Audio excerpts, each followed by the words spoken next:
Hello, hello.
Oh, they're in. Hey.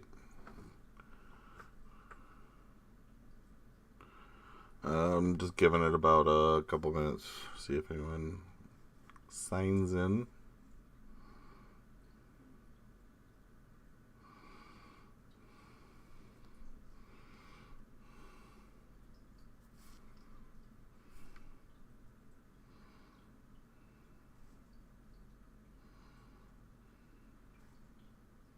Hello.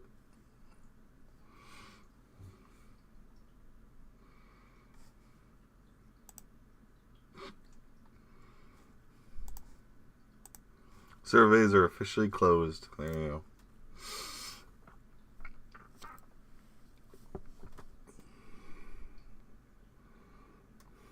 I don't think there's any reason to delay any longer. I figure I might as well just get through it. So Q&A time. I'm just gonna go through the responses for my December survey. I put out in last month and kind of gave a couple weeks. I got 311 responses. This is the membership survey, and then this is the public survey. So I just closed them now. So if you had desire to do it at some point, too bad, too late. I last time, in fact, all my previous times, I had done it on Responster, and this time I just decided it was better done on here. Are you guys hearing me? Do I have... I'm looking at my audio capture and it's not moving. So I'm not sure if... Yep. Okay, it's moving. Oh. That was weird. Wait. Huh. Okay. I guess you guys are hearing me? Yep. Okay, I see. Yeah, you're fine. Yep. Alright. I was looking at my OBS and it was not moving for some reason, so I don't know. I'm not that tech savvy when it comes to streaming stuff. I've only done it a handful of times. Anyway, I was just going to go through the surveys. Oh, now I'm echoing.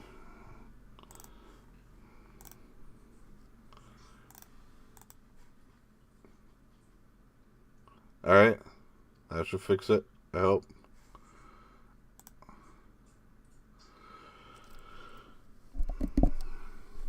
Is it good now?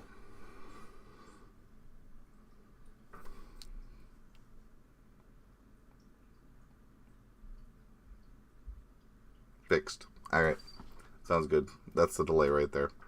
I see things a little bit. I'm still not used to that.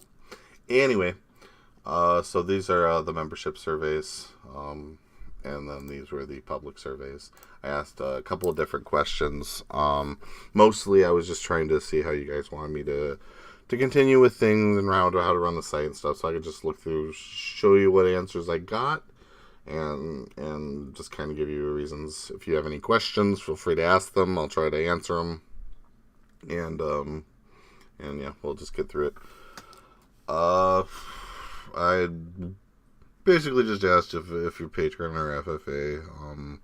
My full frontal access membership on my website, still the simple membership that I've had since the beginning. I did buy a better membership.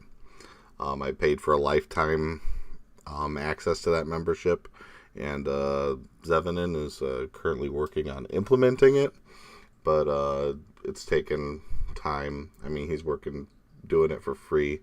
Normally he'd be charging me hundreds and hundreds of dollars, but he's been willing to just kind of do it in his spare time, so I don't have any complaints there.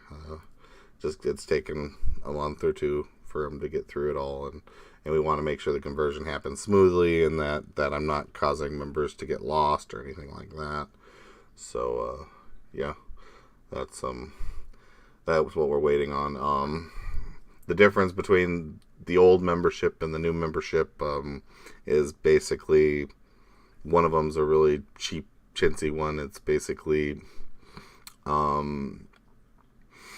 it checks with PayPal. It just does a check with PayPal. So you set up a recurring payment with PayPal. It does a check. It says, is this recurring payment active? And then it keeps the account active. And then it backdoors into Patreon.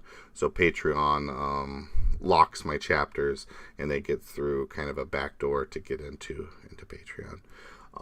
The issues with that is that I can't upgrade to Patreon Pro, because Patreon, basically there's a plugin, and then there's a paid for plugin. I tried to buy the paid for plugin like last year or earlier this year, and the big issue with it is that however he developed the app or the plugin, it doesn't work the same way as the free version, and so that simple membership was using is blocked.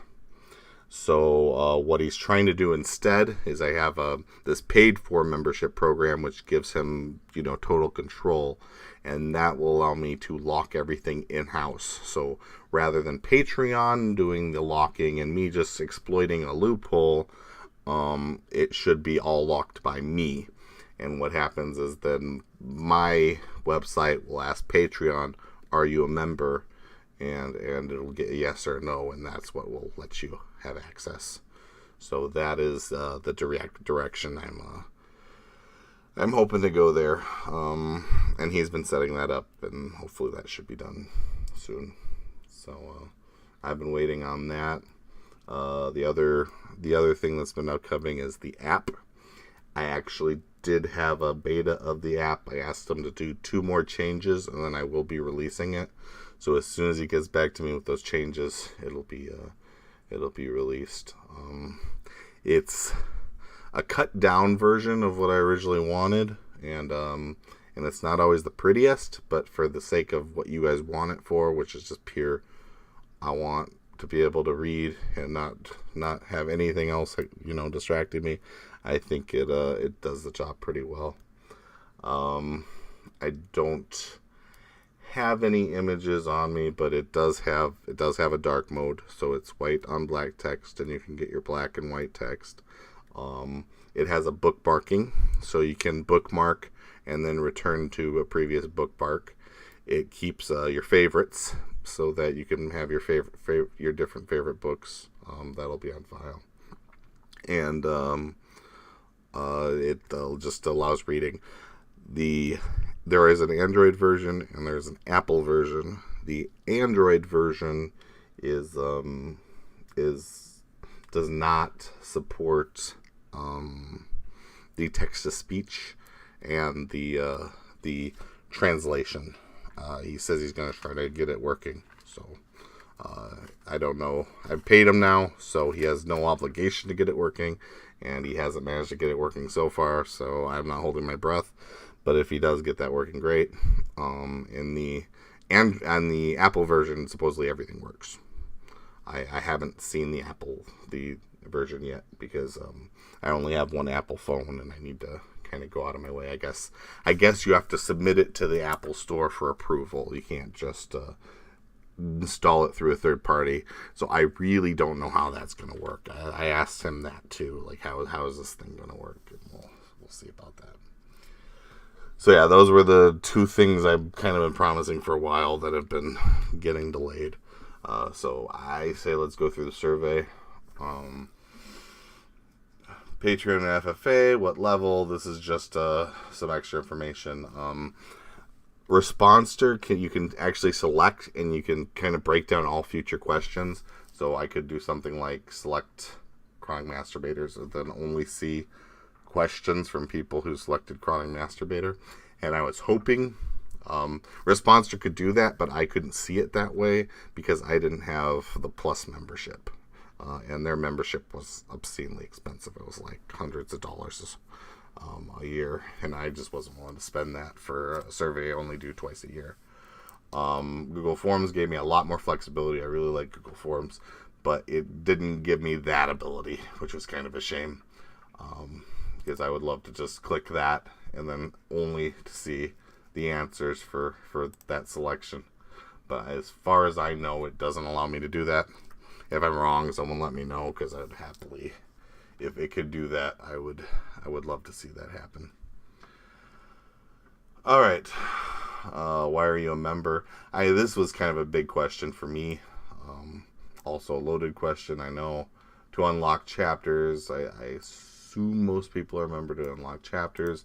The way I see it, you're donating to me as a writer. You give me a few bucks, and I continue to write, and that's why I do it. None of my content would exist if you weren't doing the writing, or if none of the writing was happening. But I know most people are mostly looking for just to be able to read the next chapters on this stuff. I'm very relaxed on that. Like a lot, I've been, as much as a lot of people in the public will complain about how I lock so much content behind a paywall, I release it all for quite cheaply. Most book places restrict their content a lot more. It would be like 2 chapters. You get 2 chapters more if you pay this much. You get 3 chapters more if you pay this much. You get 5 chapters more.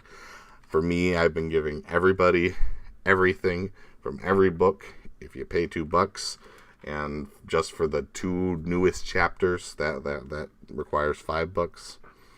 I've considered doing a $10 chapter, which would be the early access. I mean, I can come up with a name for it. Ultra early, I don't care. And then that would give people more of an incentive to do $10. And I would try to do that in a way that it wouldn't be, it would be an extra chapter. It wouldn't be me just delaying everybody else from getting their chapters. So I could work really hard one week on one of these weeks I have off, and just write chapters that entire week, but have it be the $10 tier. I've considered that. For the most part, though, I've been happy with the 2.5 system. I don't feel like I'm not making enough, or that I'm having trouble affording things or anything like that. Although, with me hiring a digital assistant recently at a full time, that is a good significant portion of my salary. It's a good 1/4 of it or so. So I am looking to be able to consolidate that. Hopefully his presence and his assistance will help me be able to run the site better and encourage more people to be interested in donating. So that's hopefully in the long run it'll be worth hiring the extra help. Just relieving a lot of the little things. There's a lot of little things that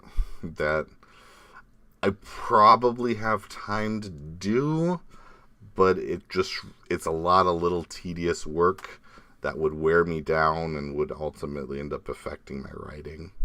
I mean, it's really tough as a writer because you have this, you have to think and you have to organize your thoughts. And so there's a certain, it's not just pure writing. Like I've I've often, gave you guys kind of this peer writing feedback. Oh, I do this many words a month, and if you took it down, I can write probably on average about 1,000 words an hour. So when I say I wrote 140,000 words this last month, I think that was the number of this last month. That's saying for 140 hours, I was sitting in a chair writing.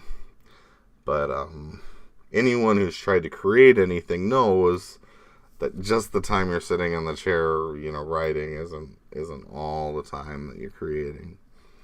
So I part of me is just like, I'm not, I could be working harder with some stuff, but on the other hand, it's just like, you can't, you're not a robot, you're not a printer, you can't just keep pumping stuff out. You need that time to think, you need that time to process things. And I mean, there's a reason most authors don't pump out more than a few books a year, because, and some people are worried that I'm going to get tired of it or get overwhelmed. I'm doing fine at the current rate. I really like having a week off every 2 months. It works well for me, where a weekend would not. See, all the people who try to, you should just take a weekend off, 5 days and then take 2 days off. But in their minds, I'm not actually writing any less. So when they tell me that, they're not really saying you should cut down your writing by 30%. I mean, what chapter do you want me cutting out? Oh, no, nothing I want written. So I think there's definitely something there where there's a discrepancy where they're not really thinking about it. But I don't like having week. I mean, I prefer to be continuing this in content and then just taking a week off. That works for me. I mean, obviously, I don't take the week off. It's not a vacation, and I didn't get the vacation. I was supposed to do this week off. I was supposed to be in Florida and going on a cruise, but that cruise got completely canceled. It's been rescheduled for March, and they've just canceled all cruises through February to the start of March. So I'm not holding my breath that I'm even going to be available for my rescheduled vacation. And I haven't had a vacation in probably 5 years, so it would be nice. But no, I'm not getting overwhelmed. I'm not freaking out. I do complain or argue, but that's one of my stress relievers, and it's one of the things I enjoy. Being able to interact with you guys and talk frankly. I'm not a writer who likes being extremely uptight about various things. I don't like being on high and not having kind of an open communication with people. If people communicate with me, I'm not just going to give you a boilerplate response. Sometimes I'm annoyed by comments, and I'll answer in an annoyed voice, and sometimes I'm happy with comments, and I'll answer in a happy voice, and that puts some people off, and other people like it. Not much I can do about it other than silence myself, but I've done questions in the past, and people are never minded. I think I have some questions in the survey. I keep saying I'm going to go on the surveys, and I keep going on talks. So let's just move on with the survey, and we go from there. So most of you probably were here to unlock.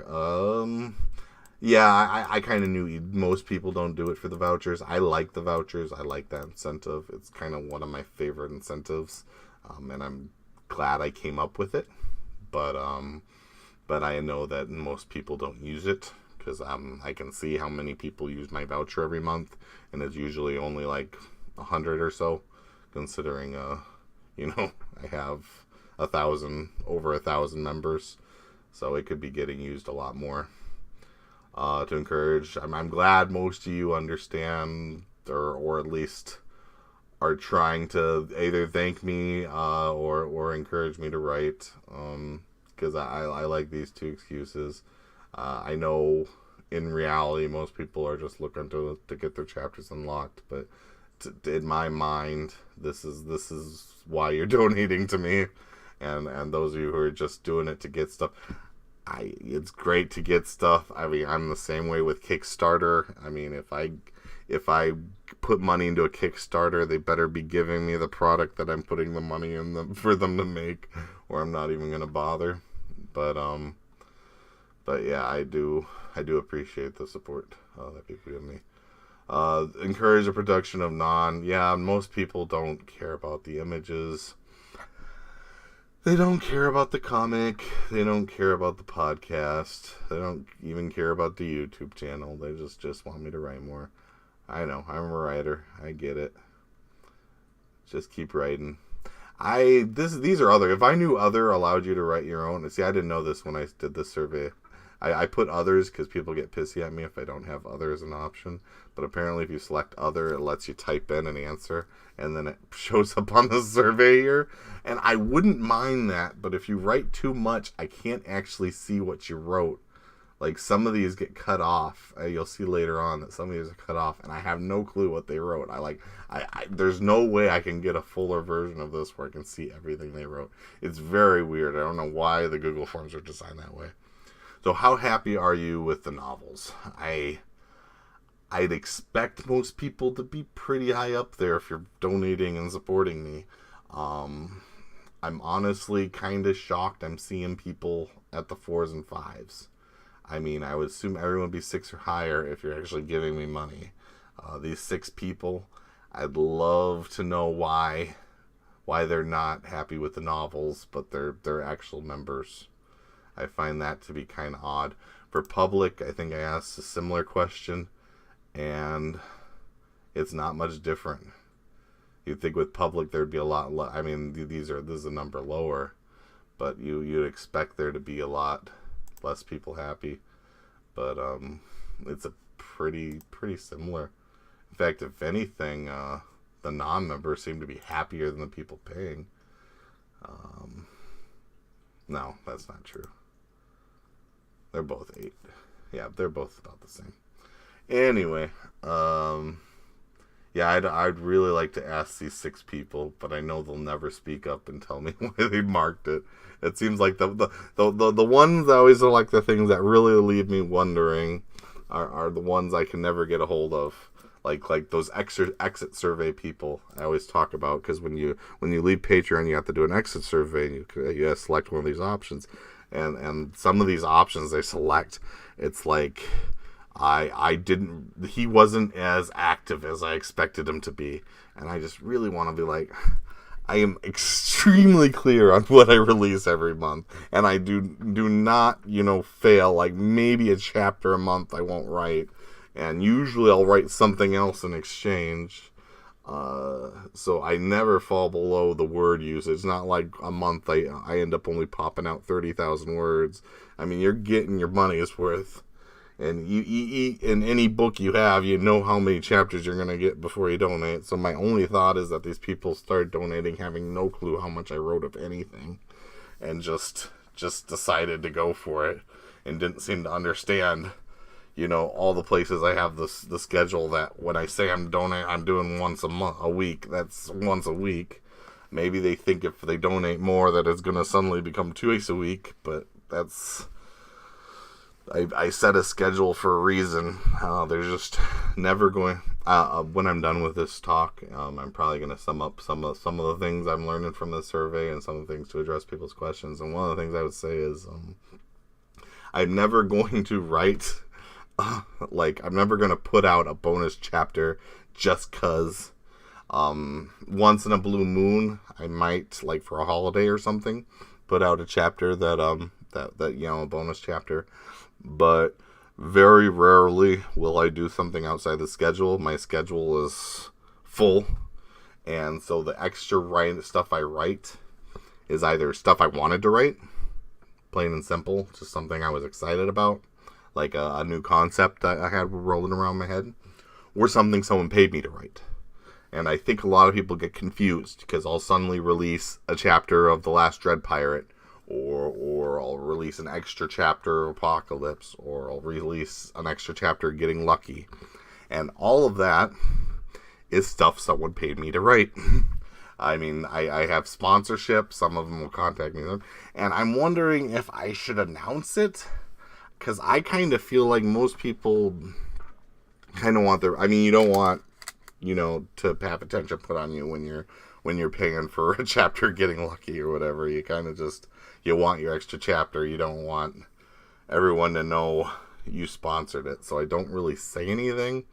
But I've been wondering, and if you guys have any thoughts on it, I'm really wondering if I should start specifically pointing out when chapters come out that are sponsors versus any other time, because I do release a fair amount of occasional sponsor chapters, and I feel like some people are getting that confused with other chapters that they're thinking that I'm doing. How happy are you with the website? Once again, 2s. Really?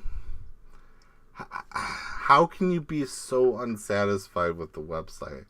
I mean, I go the world's worst website, and so that's a 1 or a 2.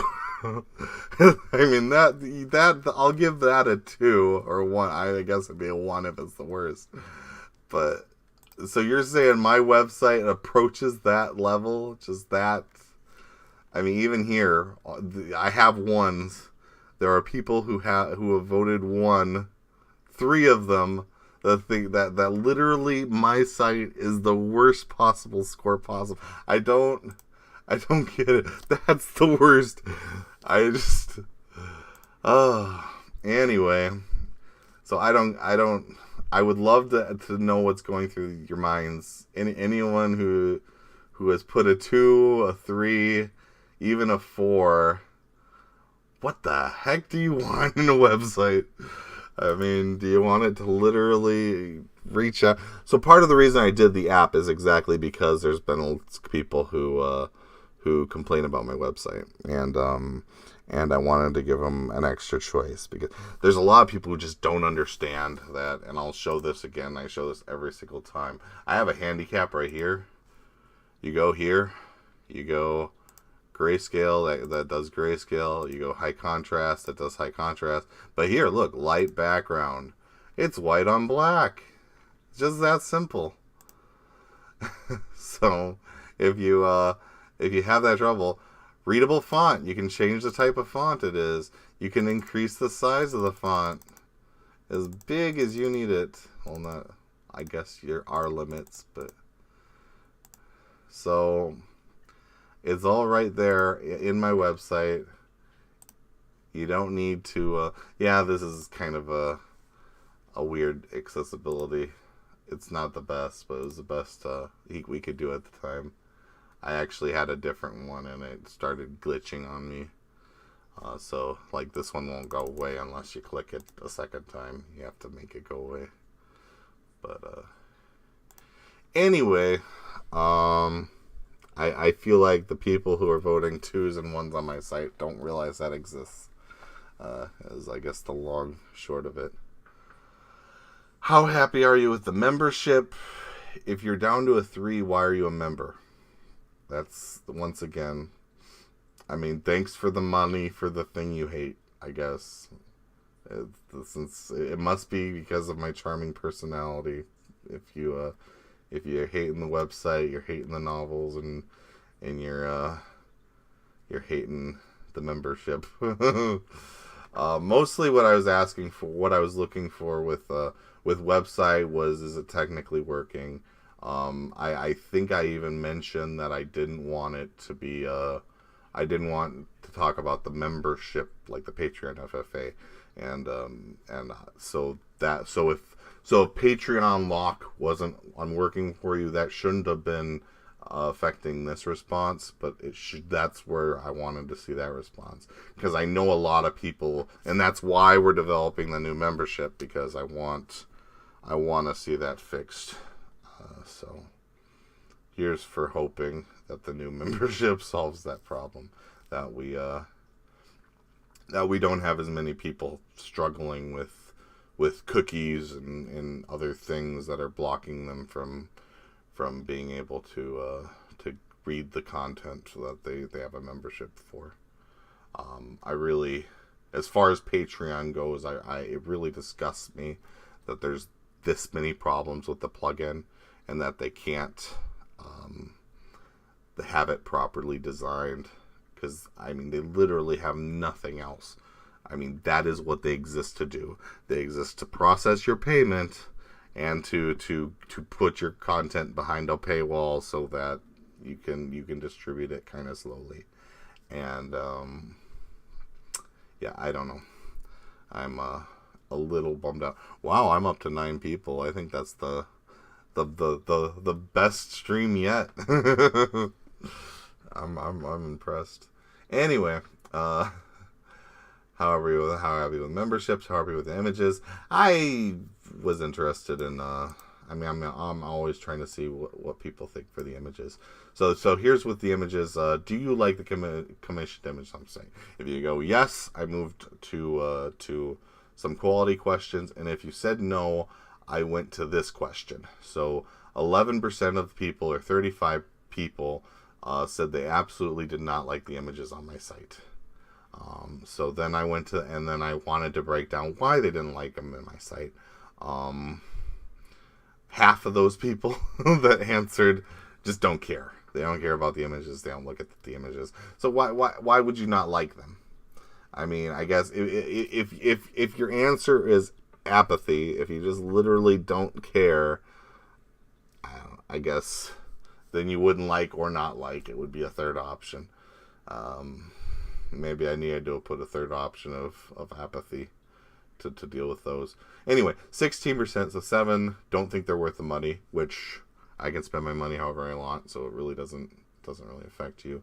I can tell you right now, my Amazon's doing pretty good, and it's making more money, and I know the book covers that exist for that. I mean, I would have to get book covers. I mean, and they are at least moderately related to any profits I make from them. So I don't think I get my money back on pictures, but I think overall they've led to a better presentation and things like that. I was taking issue with the older images from other illustrators. Yeah, I tried to correct people in this question too, because I was like, are you talking about the power of creation images? Because 2 or 3 years ago, when I first started out and I was making $60 a month, I started buying images, and I started buying like $15 images from a guy, and we worked well together for quite some time. It was Ryoko 69, and a lot of people don't like his images. They just, to them, they're cheap, and slowly I've increased the cost I'm willing to spend on images.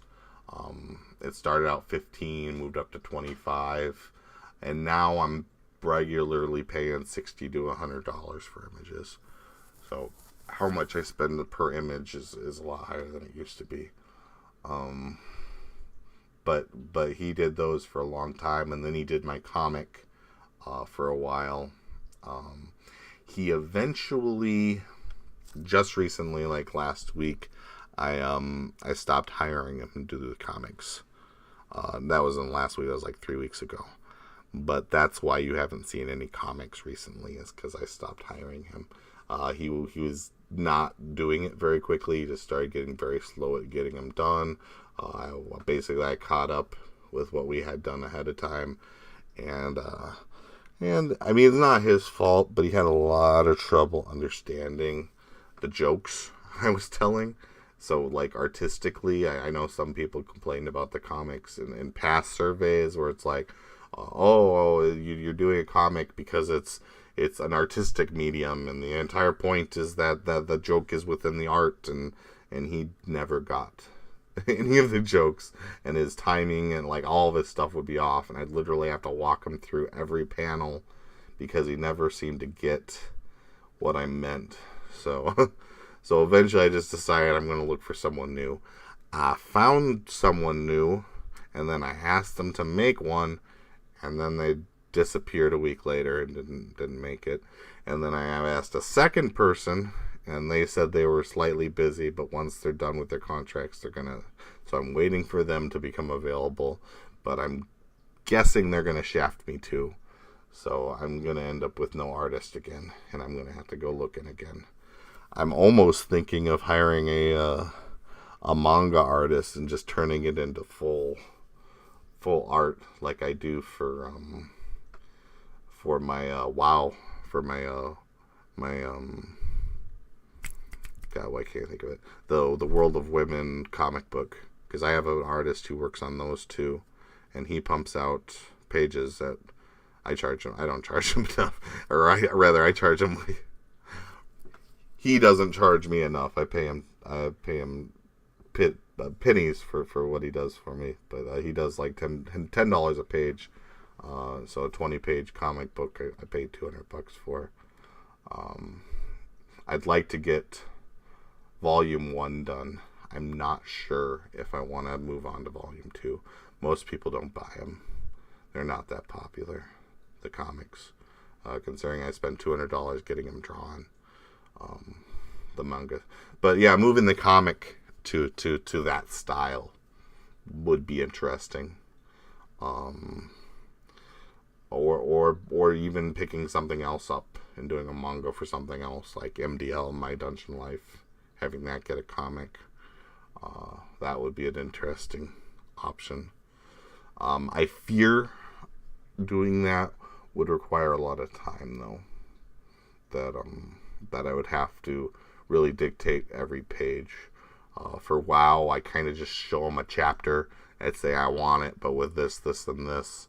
And then he kind of figures it out himself. I don't do a lot of the storyboarding. But if I was going to do something like MDL, I definitely have to do more of the translation. I'd like to just continue doing Monogatari. I know a lot of people don't seem to like Isekai no Monogatari, my comic, my webcomic. But I like making those little kinds of jokes. I kind of used to do that with Power of Creation, and I'd like to continue to do it with those comics. But I need a better artist who's a lot more on top of things. And I mean I'm happy with the chibi art. I don't mind that at all. I think it's funny having the chibis and all this expositions and stuff. But I need an artist who can draw that, and he was struggling for a lot of that. And so I've been working with him for about 3 years, and he never really got better. So in the end, that's why we parted ways. But I'm still using most of my other, because I have like 5 artists that I pay monthly to do various different projects for me, for different things. So I have one who does iBooby, does the MDL covers. I have another who does the Euro art for MDL, and I have a third who does the manga comic for World of Women, and then I have a fourth who does art for who does the Wachan art, the calendar art that I've been putting out recently. I just recently let him go and hired someone else who she looks promising. She did a really good job. She's from Fiverr on the Christmas art. I haven't seen the finished, but I've seen the tracing, and I think she did a really good job. So I'm looking forward to seeing what she produces. I was using Kacham. He was doing the Wachan stuff, and he did the original Euro art for the first 3 volumes. of my dungeon life. But he wanted to jack up his prices, and I didn't feel like the quality was increasing with it. It was kind of a catch thing. He was saying, "Oh, I spend this much time in it, so this much time drawing it, so I'm barely making minimum wage, so that's why I need to charge more." And I'm like, well, you can see it that way, but if you could draw faster and get it done quicker, I mean, isn't the speed you're getting it done the problem, not how much I'm paying you? I know that's just me as a writer. I'm sure any illustrator is gonna want to smack me on the head for that, but I feel like a lot of illustrators overestimate the value of their art, but that's just my bitterness from you guys who have complained so much about so many of the art pieces I've ordered. Anyway, I think the main takeaway here was I think I had a few answers that were genuinely like, your art sucks and I have a problem with it. Out of these 11%, there were only like a few that would take you on, and there was only 2 people that ended up reaching that far, and one of them said none of the art that I currently offered was good enough, and the other one didn't go for the best art, they went for the erotic art. So my guess is that they were just saying, I only want Euro. That's what I got out of it. So though those questions were kind of a bust. What I got out of this is that no one really has a problem with my images. The half a dozen people who seem to show up at every time I ask about images and complain relentlessly about it are an optical illusion. Because when it comes to a survey, when I'm testing it to the wall, I'm not seeing people have that much trouble with any of it. I actually asked my public members a different question. I asked them, are you happy with the book cover image? Because they don't see the other images. And I got the same, about 11%. But I said, is there a quality that you would consider donating? Most of them said no, so they don't care about the images, even if I did do a better one. I ended up asking them what type of quality would they consider donating for, and I used an image, this image, basically I took all the images of her and said, what kind of thing would you want?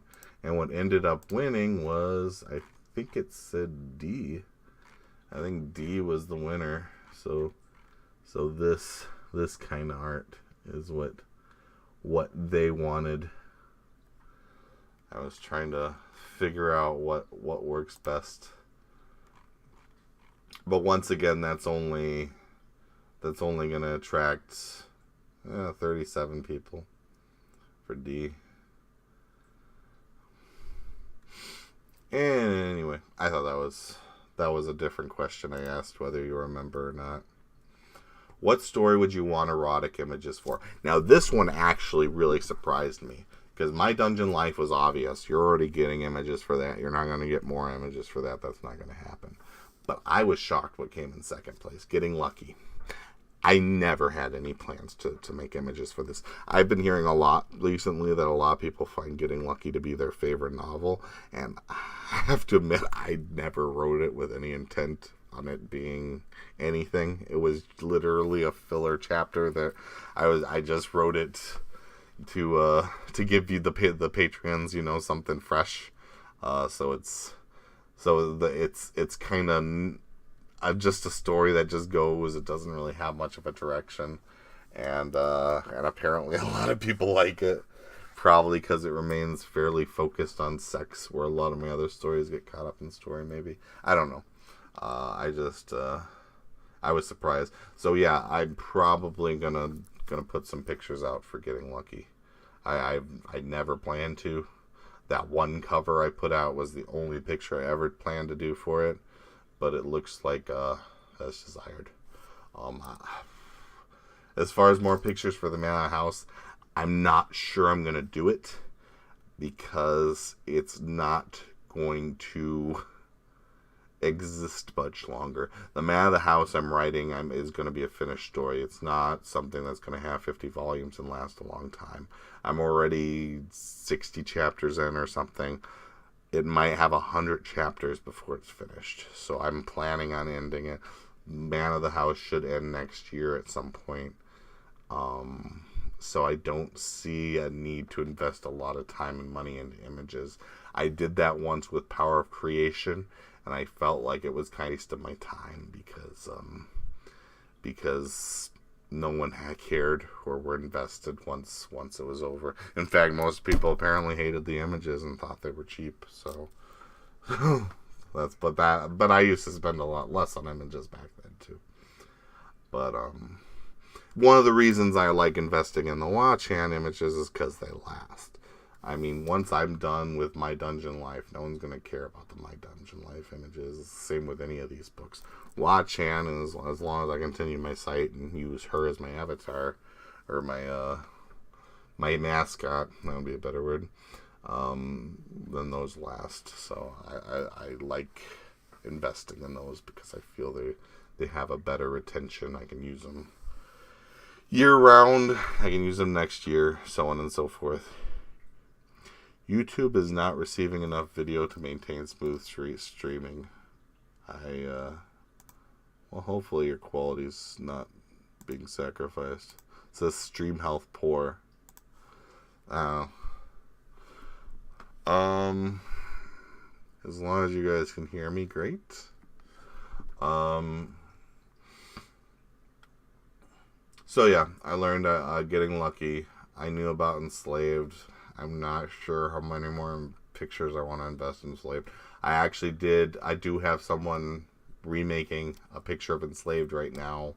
The first volume. I was never really happy with the book cover image. So he's making a new one. And then there's Getting Lucky. I did the one on Guy on a Spaceship. It doesn't seem to be that popular. Not NTR Crush. The covers is probably all you're going to get. It wouldn't take that much to get the rest of the girls. I have most of the girls on NTR Crush done just with the 6 covers I have. I think there's only a few more girls. Unless you want all the goddesses drawn. And I know one of you out there is probably going to want one. But I'm not going to do it. I'm not going to draw 15 goddesses that only show up for 10 chapters at the end of volume 6. Sorry, guys. Even though you want to see them. But anyway, Man of the House, World of Women. I've done a lot of images with World of Women. The biggest problem with World of Women is it's been going on for so long, and my art has evolved. Like who I hire and how much I hire them has evolved so many times. There's like 7 different artists that have drawn World of Women, so there's no consistency across all my World of Women art. And that's kind of a problem, and I think that bugs some people. That might also be some of the complaints of past art they didn't like, were the World of Women art. World of Women at this point I don't believe is popular enough to continue to do that. So, I don't know. Alright, what story would you want portrait illustrations for? Yeah, this is specifically for erotic. I don't think the answers are much different, whether it's portrait or erotic. I added Apocalypse because, and it's not up there because Apocalypse was never going to have erotic. So your answer of I want it to be it's easy is a no, because it was never going to be an erotic story. And this is what I'm talking about. I can't see these answers here. I have no clue. I guess nope. See, I have no clue what this person wanted to say. Will it be happy for any of them images? Yeah. And I have no means of seeing that. There's no, I can't stretch it wider. I can't find these answers. So in the future, I'm probably not going to use other. I'll type other and not use their other function. So I do have a way of doing it. But yeah, that was a weird why they did it that way. Anyway. What story were the portraits? Same. Getting Lucky. Apocalypse didn't actually do that well. I thought it would do a little higher. Yeah, the house is doing pretty good. I don't know. I think it's always the same. I mean, the one that gets the most attention is My Dungeon Life, and then all the others, you know, that have been running the longest, and it's kind of from longest to least long. I think that's kind of been the standard. Do you want more watch hand illustrations? Most people said yes. I didn't really. I mean, if you said no, whatever. I like I said, I have my reasoning for wanting to do more, so I stuck with that. Which ideas of my future projects interest you? There are. Most of you just don't want. You just want me to write. Tough. I am. I like to do is expand and do other things and expand my Whatsawhizzer web novel, and I think I write plenty. So this whole just write more and more and more and more and don't think about anything else. Just write. I don't care. That's not what I'm gonna do. The one that seems to win out is the virtual novel style video game, which is writing. Right, isn't it? You want me to write a story with pictures.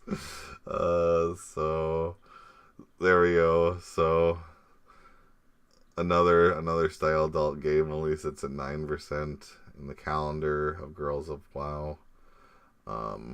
List 26. Doing a web novel review on YouTube. That actually went up. It was very low before. I was actually completely writing off doing any. This one was informative.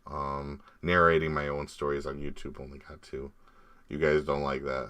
I've been looking into it for a while now, and it looks like you have no interest on me narrating on YouTube. I thought my voice was good enough that I could do these kind of narrations, but no one's interested in that. Even my own stories, you don't want being read, which some of you want audiobooks. So I thought, I mean, me doing the audiobook would be fine, but they don't want that either. Web novel reviews, on the other hand, some people are interested in. I would be interested in doing isekai reviews. I'm kind of interested in that. I wouldn't be against it. This I've wanted to do, but Power Creation, the card game, I never talk about it. It's been like a year. Like I've been talking about this since last year, like last November. So it's been over a year now that I've been. Basically, I have an artist that I had hired to do this, and to do the drawing of the last pictures, and every time I try to get her to draw, she'll just disappear, and she's disappeared over and over and over and over again, and I would have to hire someone to do it, and we're talking 30 images that need to be drawn up. I've thought about just doing it with you know, clip art images or images I can take from online. I have considered it. I do want to finish this card game, though. There's just a couple problems that have kept me from getting it done. Mostly on the illustration. My card has issues with it that I'm not very happy about, and I'm debating hiring someone to do it again. I always hate once I paid someone to do something to have to pay someone else to do the same exact thing. But I feel like there's enough differences I want that it might be necessary to find someone who can actually do art. Or I don't know, because I got some free templates for cards, but I don't want my card set. If I'm making my own cards, I don't want it to look generic. I don't want to use, you know, a card template that a million other people have used. Even if I modify the template slightly, it's still going to look like every single one of them. With one thing I will give you guys, which I did not show last time because I totally forgot. I do have the girls for my cards drawn up, and I was going to show you guys. So I actually do have several girls drawn up for my cards. So this is one of the cat girls. She's a personal trainer. I have a bunny girl who is a teacher. And I know some of you are going, oh, that's art's not good enough. This art's going to be on a card, so it's going to be not this large. And B, suck it. This is what I could get on my budget. For something that I'm totally doing. So yeah, that's my succubus. That's the childhood friend dog girl.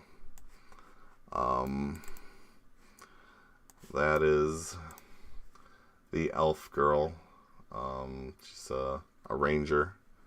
So this is kind of a blend of it's like Power of Creation. It's kind of a blend of fantasy mixed with modern. There's a librarian. Here's the princess. She's a high luxury, high maintenance. And here's the other high maintenance is the magician. So ultimately, what it's supposed to look like is, will you load? You won't load that way, will you? Oh, here's one more. Oh, I got more. I got her. She's a soldier. And then I got my sex robot. Here's my sex robot. So yeah, I have, those are my waifus for my Power Creation game. And what the card's ultimately supposed to look like is something like this. So there's numbers here, and basically you have your description, and it's a game you can challenge others against. So it's a 2-player game, but you can also play it solitaire. So the idea is you have resources. I don't have the resources drawn up. That's what needs to be drawn up. I have all the waifus drawn up, but not the resources. So you'll have a resource, something like, let's say, a bouquet of flowers. And then the flowers will have like 1 luxury and 2 fun. And you'll use them to try to basically woo a girl. And she'll have different amounts of maintenance based on what type of girl she is. So this girl would be kind of a lewd. She'd be erotic, and so toys that would work would be like a massager. A massager would work on her because she's lewd. She would be more appreciative of kind of lewd stuff. Where there other girls will be like romantic. So those things that would appeal to them would be romance items. So yeah, there's a sneak peek of what I've done with that. Anyone cared?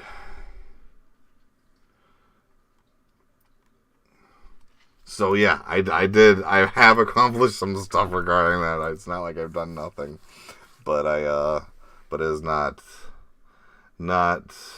done yet. I would love to get it finished. Virtual novel style video game. I am totally going to do this. This is going to happen eventually, and it's probably going to be a gradual process to develop it. What I'd like to do is I'd like to develop a preview using just stuff I ganked, so assets I don't own, to do kind of a template, kind of to show you guys what it would look like, and then see if I can't kickstart it for more, to be able to actually find a permanent artist to work for this game, because ultimately that's what I would like to do. The game I would like to make, I've talked about it on Discord before. It's a zombie game. I've actually had this idea for a while, but I recently was thinking about adapting it as a virtual novel or a visual novel. So the idea behind it is basically zombie breakout.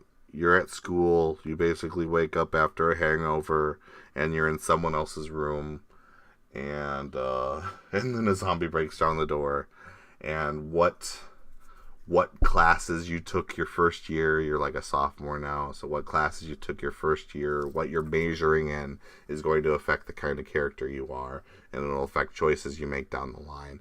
So the idea behind it is that it's basically a multiple choice. I kind of wanted to do something like Telltale's Walking Dead with a visual novel, so it's going to be, still frame novel, and have that built up with a much more complex choice system. So I'm looking at it where it would be, you could literally end up all over the country, and you run into different girls in different places at different times based on where you go and in what order. So the entire story, fluctuates based on all your choices, and they're just kind of very complex conversations. So the game would be all about choice. But yeah, so I would love to do that, and I would like to, like I said, I'd like to create a small demo of them just at the school before they hit the car that's going to have them road trip around, because there's going to be, a bunch of leads. You can go this direction or that direction. You can go with this person or that person. And I might have it set up to have 3 or 4 endings of the preview, and then see if people want it more. But I would love to do that, and then just keep increasing the complexity. I think someone recently showed me a game, some debauchery game that is really popular. That's a visual novel that I guess has been worked on for years, and I don't want something that complex. I definitely don't want like RPG stats.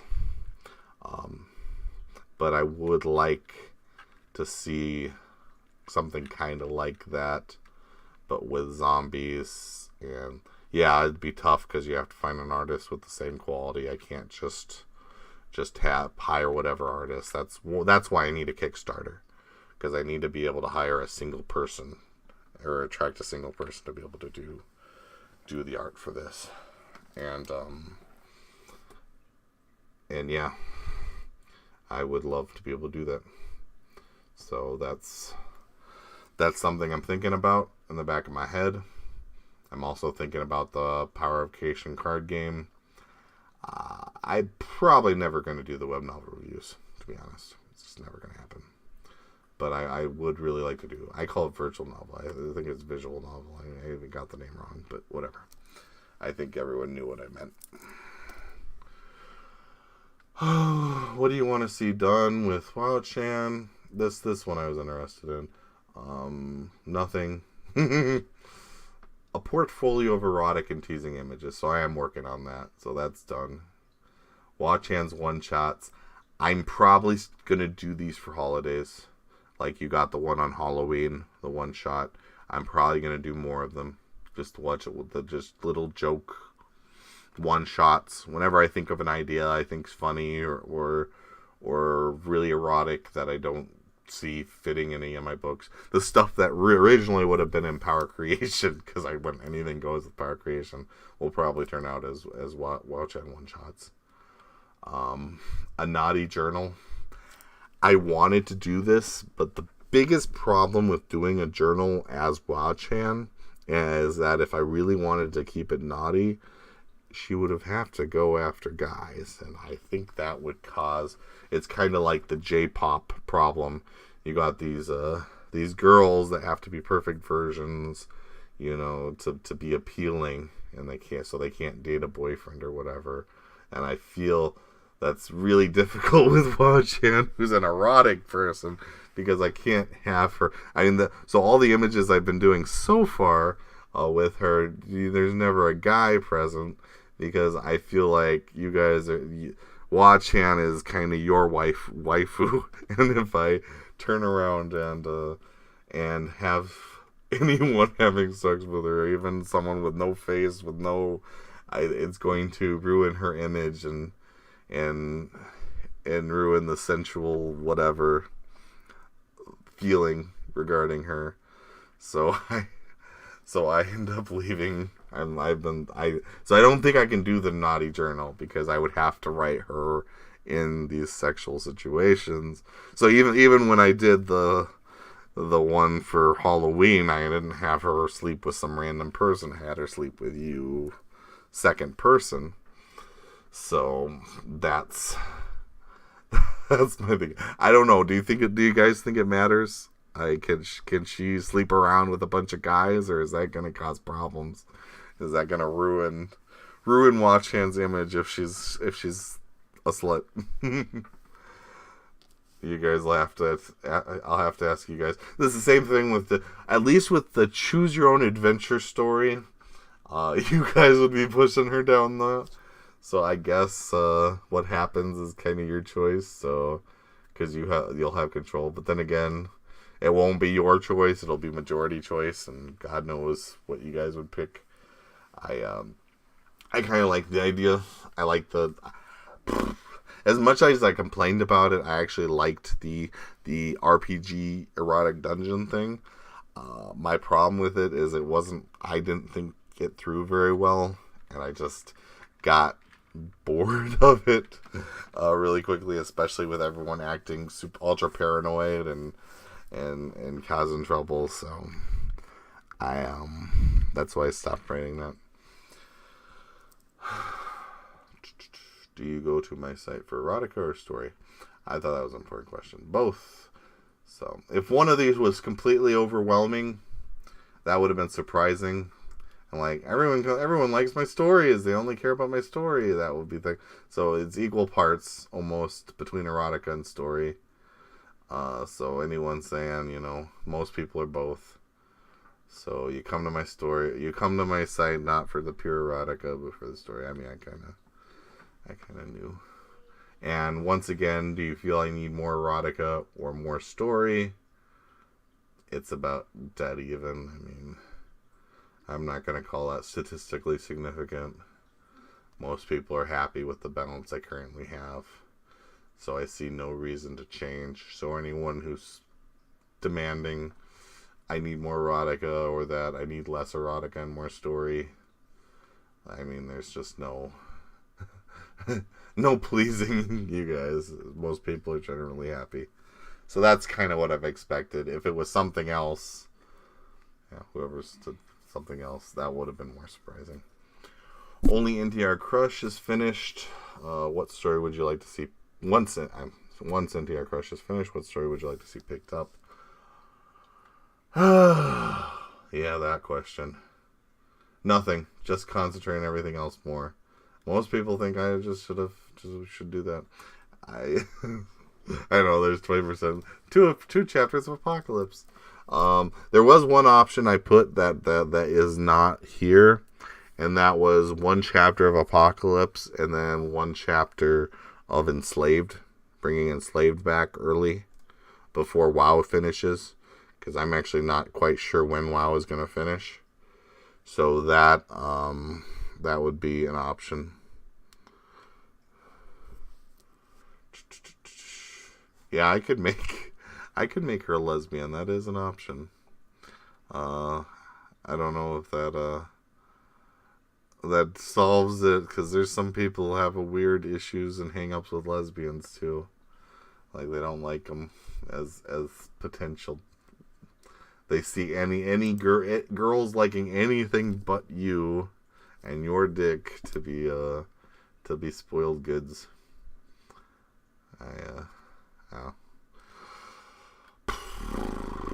So, nothing. Just concentrate on everything else. I think a lot of people want that. There's nothing else that really stands out. Maybe I reincarnated to a hero's former body. I'm going to go on a limb and say that now that I've done all gods, that it would probably be another 11%. In other words, nobody can agree on what I work, and there's nothing that stands out, which makes it very difficult. So you can kind of understand my hesitation here of picking up something else. But then again, Apocalypse isn't doing that well. I've started it. There's some people who like it, but it's not like gangbusters. So like with Moth, I feel, and no offense to the people who supported it, it's great, but I feel like I kind of got bullied into writing Man of the House, even though it's not that popular, because a lot of people donated to have chapters written. So when I originally concepted Man of the House, I only wrote a few chapters, and then I was done, and then a few people just kept ordering chapters, and there ended up being like 20, 30 chapters that got ordered. So that's how it got to where it was. And then eventually it was just like, well, now I gotta pick it up. And I don't know, because I don't feel like it's that popular. It's popular for among the people that like it. It's very popular, but I don't know about everybody else. So yeah, I'm conflicted here. I see the appeal of 2 chapters, but I don't know if that's what people really want. And as far as people who just want me to concentrate on everything else more, I think most of you are probably just trying to be, take a break. Don't stress yourself out. Don't go crazy. But there are a few people who think that every second I'm not spending writing what they want is like decreasing the value. Like they think my capacity to write is a zero-sum game where I only have so much. And everything I take around away from one book is decreasing the quality of that book. And that's not how my writing works. If I wasn't doing anything, if I was just working on one story and nothing else, and even if I was releasing that story, let's say I dropped everything, and the only thing I worked on was whatever story of choice you have, and I released one good chapter a week, it would probably not be that much better. I won't say it wouldn't be better quality. There might be a slightly better quality, but it wouldn't be that much better. I mean, so some people seem to think because they get angry when I talk about how many words I write. I mean, I'm like I write 140,000 words, because to them that says, well, my story only got 8,000 words. If you wrote, 16,000 words of my story, I'd get it twice as often, and if you didn't write anything else, then it would be 10 times better. And it's like my stories are at the quality that my stories are. I mean, there might be better prose. There are a few setbacks to writing as many stories as I write. One very clear setback is that I try to maintain a unique voice in every story. And when I have that many stories, I definitely lose that unique voice. And it makes my stories sound more alike. And while this may be a bad thing, technically, it's actually not for you guys. Because what it does is it makes all my stories familiar. So if you're coming for Whatsawhizzer content, you'll want my stories to sound alike. Because if I was too good at making my stories sound nothing alike each other, then you'd be only interested in one story, and if you went to another story, it'd be completely alien, and you wouldn't be interested in it. So it actually is a little bit advantageous that I write all the stories and that they kind of homogenize across each other. I mean, there are things I try to make unique to certain stories. A few stories I change up the point of view. A few stories I try to have certain terms, like in my dungeon life, there aren't beastkin, they're animalkin. That's what they're called in that story, and I try to make that specific to that story. And then, I try to keep tones like Enslaved, he's kind of got a more analytical mind. Deke has more of a emotional thought center. So I do try, but I know it blends a lot, because when I go jump from one story to the next story to the next story, it's very difficult to maintain, a unique voice. But at the same time, that makes all my stories instantly accessible and unique. So if you like what I offer, everything feels familiar. So saying that's a bad thing, that my stories homogenize a bit, isn't necessarily true. It's not necessarily a bad thing. So I can't say that I'm that eager to fix that. But as far as me cutting my work in half and having a chapter be twice as good, that's just doesn't work that way. Even if I spent twice as much time on that chapter, and I wouldn't, because once I'm done writing a chapter, I'm done. I just can't go back and process through that chapter again over and over and over and obsess about it. I just don't have that mentality. I created this content, it's done, I'm moving on to the next content. I can go back eventually, but just like months later, not days. I mean, that's one of the reasons I want and need an editor, because I really am not good at editing my work. I just, once I'm focused on it, it's just hard to back away. And I do, go back and I rewrite sentences that I don't like, and I'm like, I could have said that better. And there's a lot of things that could always be. And that's why I have ebooks. So that's to me, that's kind of the, and a lot of people get angry that I say that. They don't seem to be happy with the idea that the draft that I'm giving them isn't the final fixed perfect draft, and I don't understand that logic at all.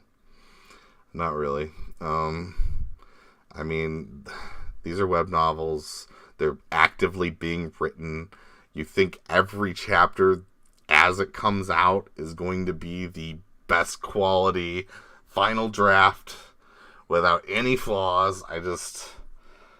That expectation, and then they'll go, well, this person, it's that way, and they're usually talking about a translation of a light novel, which was a web novel that got completely rewritten, edited by 2 or 3 people, refined, and then published before it got translated into another language.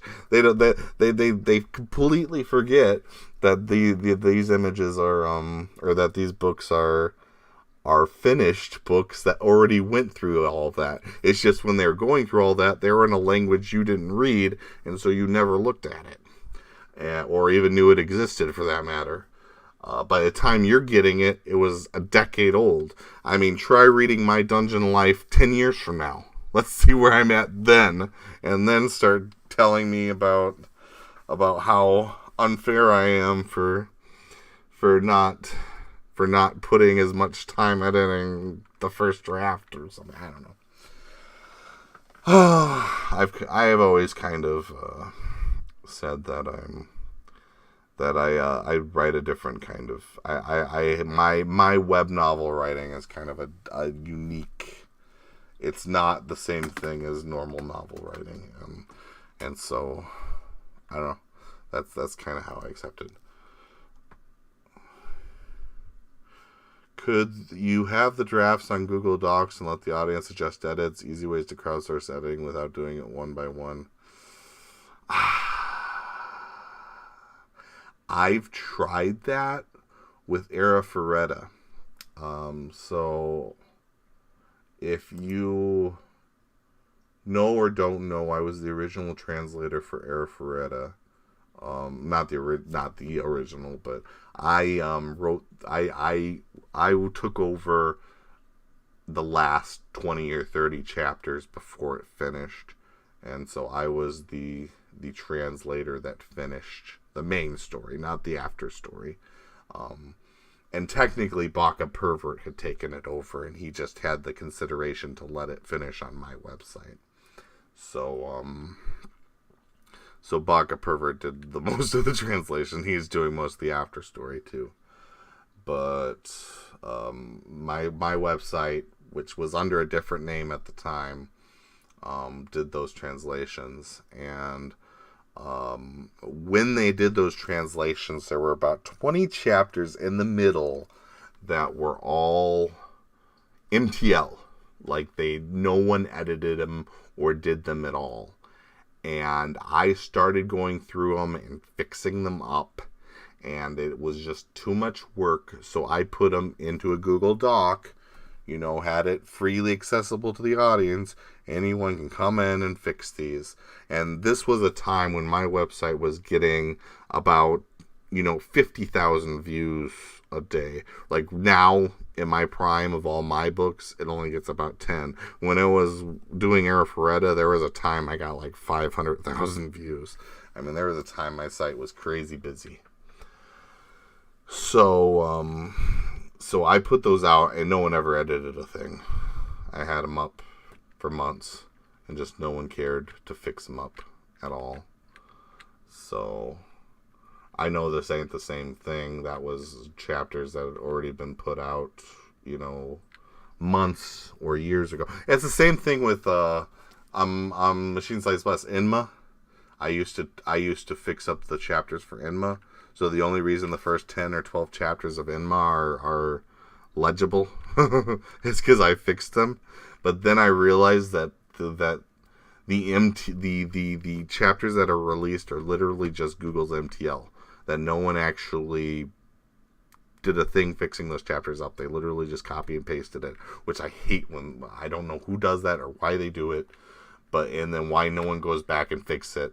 It's like no one cares once it's done, and it's so weird to me because it's not done. That MDL you could have always gotten. Why don't people want to fix that and move on? I don't get it. But once somebody somewhere, some arsehole, puts out a translation, an MTL translation, and puts it out like they've edited it, nobody cares if anyone else goes out and translates it anymore. That's it for Inma. And that's it for anything else. But for me, I know when I put a chapter on new, I guess I could outsource editing, but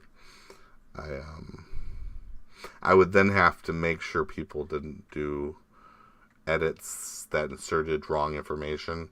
It'd be really easy for a troll to fuck with it. I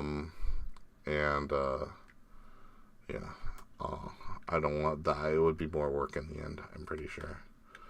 Because I've had people who don't understand the jokes I've made and will try to... So I've had a lot of editors. Like, I've gone through and had people, edit for a couple chapters just to see.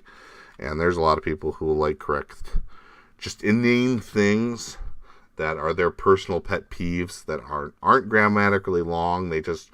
I had one person who just had heard that you don't do contractions. And I'm like, yeah, you don't go do contractions and maybe a cover letter, but in a book you can do contractions.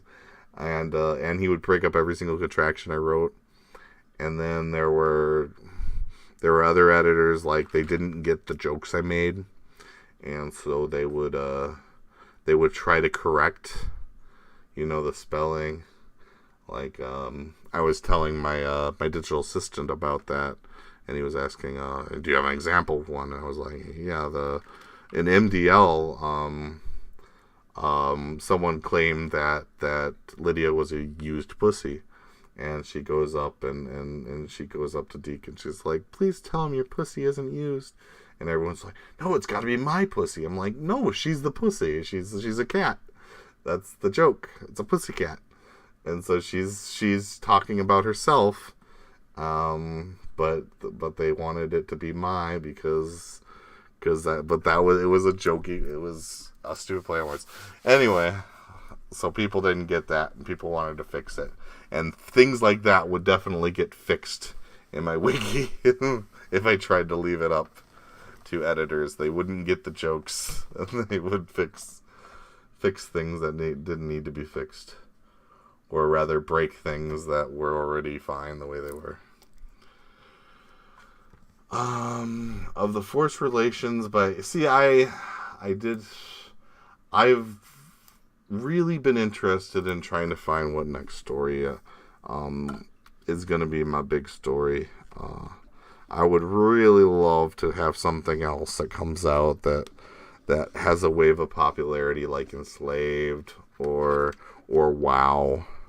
I guess I want to relive the excitement of my youth, of the beginning of my writing career, with another mega hit, and I'm getting the feeling that I'm already at a saturated market and there is no next hit. That everything that most people at this point are just at a level where who they either support me or they don't support me. And while I can write things that attract new readers, I don't know. There's no one story I'm gonna pop out and it's gonna be like, everyone wants to read that story. I think that's just not happening. It would be nice. So, I mean, there's a few things I've wanted to do. I've wanted to do a story like Enma. Kind of a devil in a high school story. So, basic high school with a creepy whatever guy in it who gets all the girls who don't want to be in a relationship with him and gets them to kind of have to be in a relationship. So, kind of, they are consenting, but they're consenting through coercion. So that's one of the types of stories I wanted to write, and so I ended up doing a lot of different concept chapters. Notori Master, Friend Zone, The Devil's Snare, A Girl on the Sheets. All these were A Girl on the Streets, A Ghost in the Sheets. Those don't have to necessarily be the name, but I had a lot of ideas, and none of them won. They were fairly even. We got, Notori Master, The Devil's Snare, only did one person left, so most people didn't read them or don't even care about them. Well, I mean, at least half, so half do. Some people wanted a mixture of all three. They didn't like any given story and just wanted something that bleeds them all together.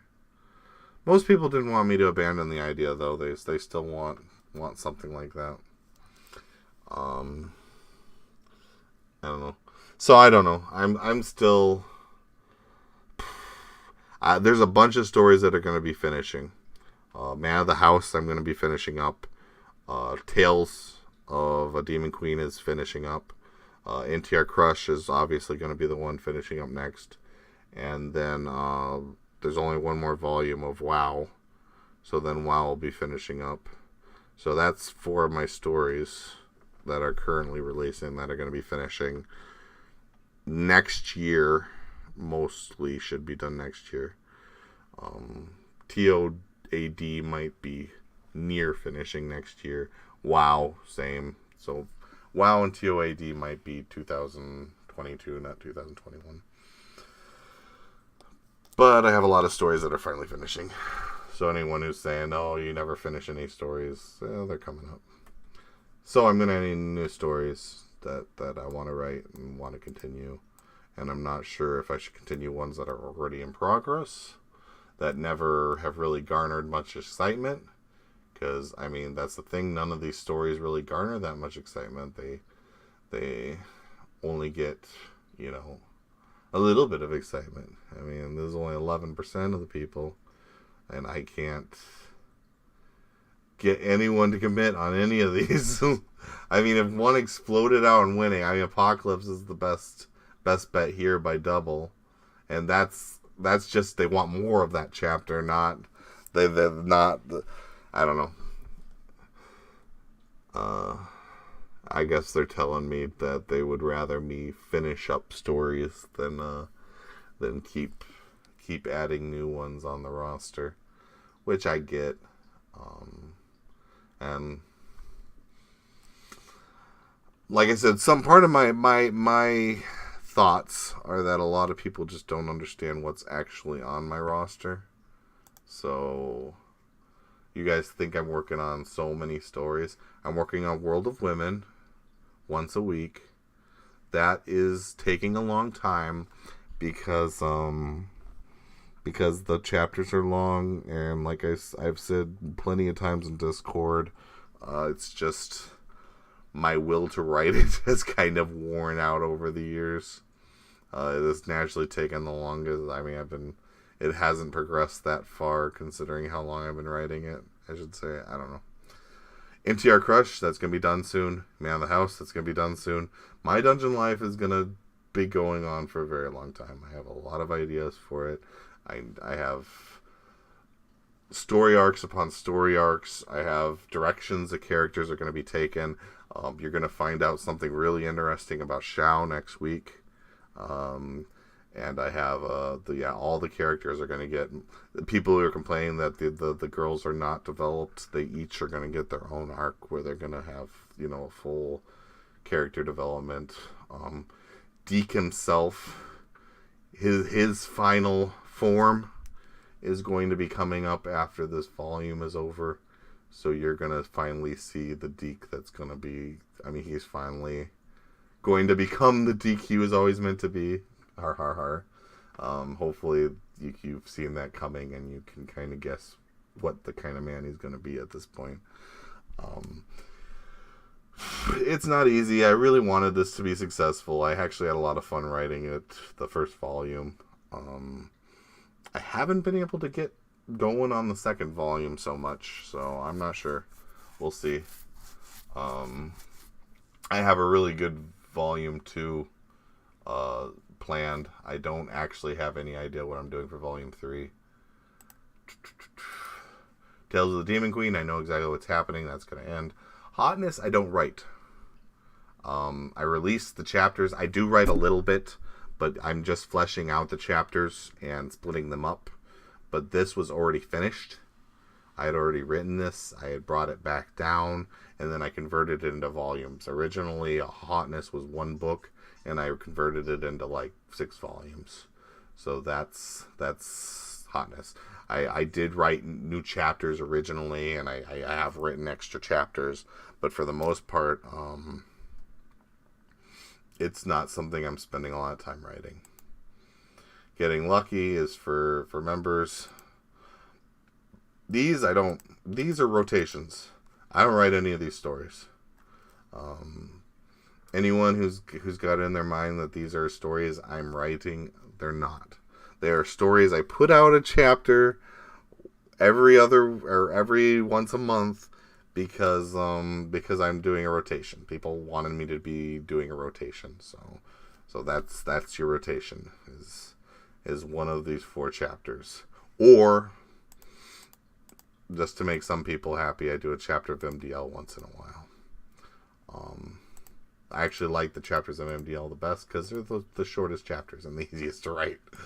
I mean, I only have to do 1,000 to 1,500 words, where Last Dread Pirates 3,000 words, 3,000 words, 2,000 words, 2,000 words.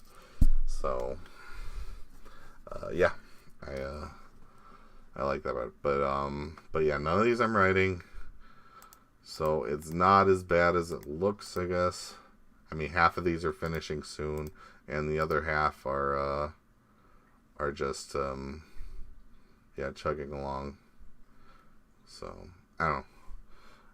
I had a point, but I probably lost it at some point. I lost my point.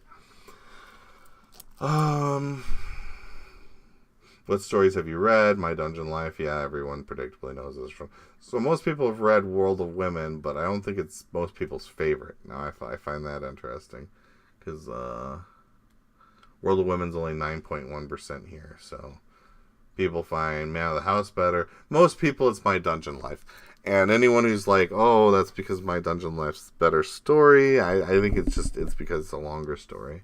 I think it's because I write more of that than any other. If I released Apocalypse Daily for 6 months, I think people would say that Apocalypse was one of their favorite stories. It's just that and the fact that this is the story I publicly recruit with. This is a story that's released on Royal Road and Scribble Hub. So this is the story most people get introduced to me through. Which is neither here nor there. Of these stories, which one would you drop? That's kind of the important pick thing. Most people wouldn't drop anything. The one that wins is sex trafficking. I found that interesting. That's not even what I'm really writing right now.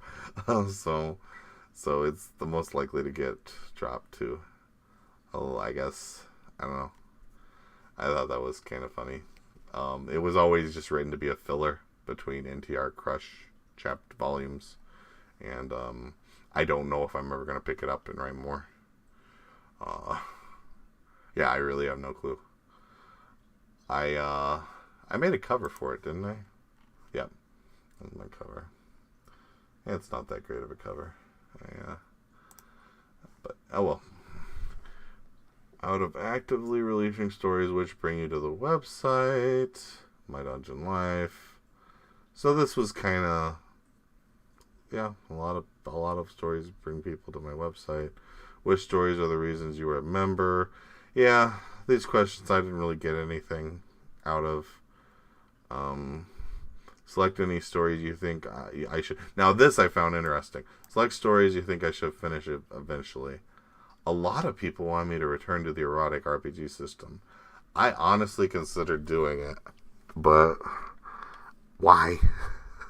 Why do you guys want it? And why do you think there's a finish to it? I mean, it's so... I don't know. It's just such a random story.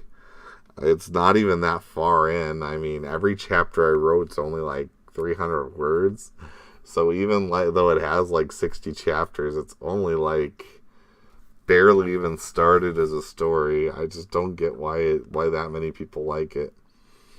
That honestly leaves me a little flustered. Now, something I'm more likely to finish is the first person edition of Power of Creation. I would like to finish that. I stopped, and I just been difficult to get started again. I stopped because I reached a point where my tinkering with the plot reached a critical mass, and I would have to do significant edits in order for the story to make any sense. So, is it a system novel? The erotic RPG system is a choose-your-own-adventure. I basically did a chapter. You're in a room. You wake up. What do you do? And then I have a questionnaire, and people had 24 hours to give an answer. And what answer they did is what I wrote for the next chapter. And I did that for a few weeks. Or no, I did that for a few months. And I just, I got bored of it, and it became too much. And, calling it a system? I mean, I don't think I did too much in the ways of stats or anything. It was never well developed, and I never really finished it. And that was part of it. I just didn't really put much thought into it. If I wanted to do it, I'd honestly rather restart and do a new one. But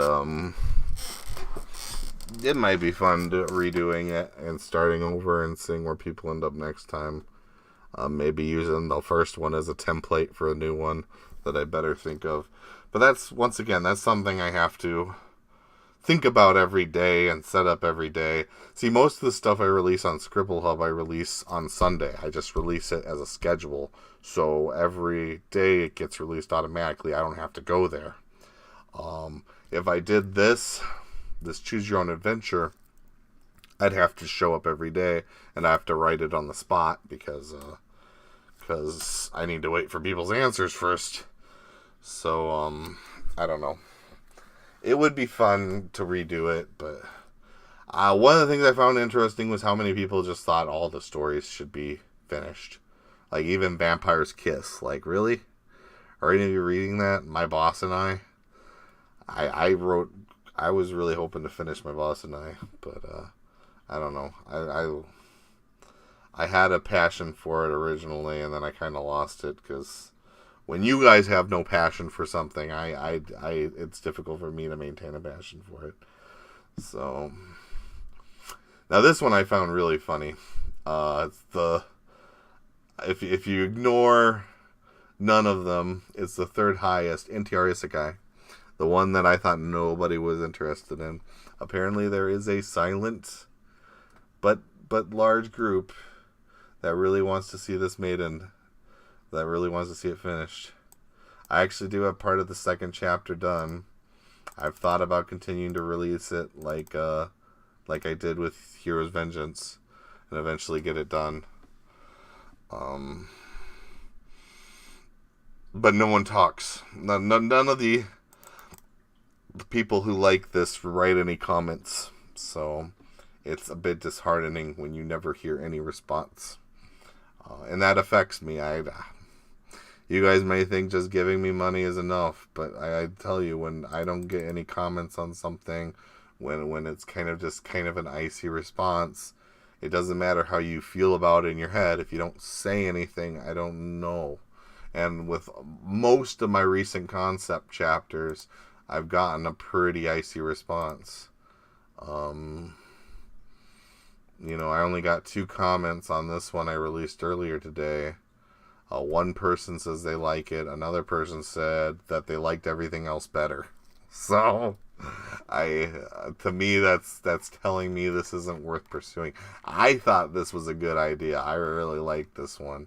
It reminds me of WoW, of World of Women, and I was thinking it would. Once again, like I said, I've been feeling out for a story that'll have that same kind of excitement that WoW had when it first came out. Because WoW was really kind of like a lot of comments, a lot of excitement. It was really well received when it first came out. And, it wasn't until I made certain decisions that people started complaining about it. So I kind of want that, or Bonded Goddess. Maybe I just need to release it on Machine Sliced Bread. Maybe that's my mistake. The people on my website they come there to read the things that I have, and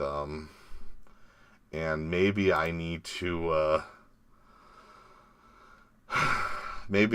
go start releasing on Machine Sliced Bread, like I did in the olden days. I don't know, but yeah, I like that. I thought that would be a good one, but so far I've not received any excitement over it. And if I don't get excitement over stories, I don't know if you want them. Same with NTR Isekai. Apparently there's a good group of people who like that story. None of you have said a thing. Oh, I'm in non-members. None of you have said a thing. I didn't know this group existed until I did this survey. And even then, it's not that big of a group. So, I don't know. Long story short, I'd like to finish this one.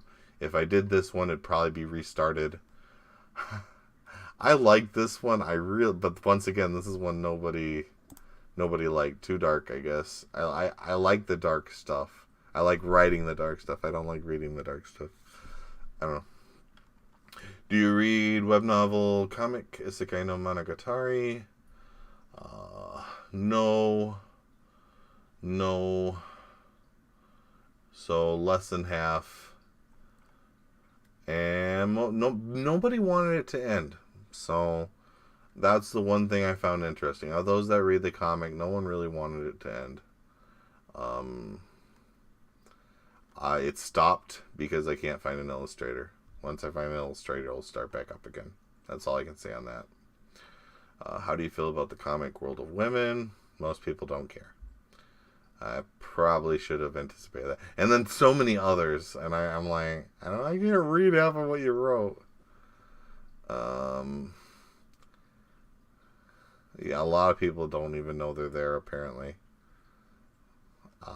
They're in my store. You can't get them for free.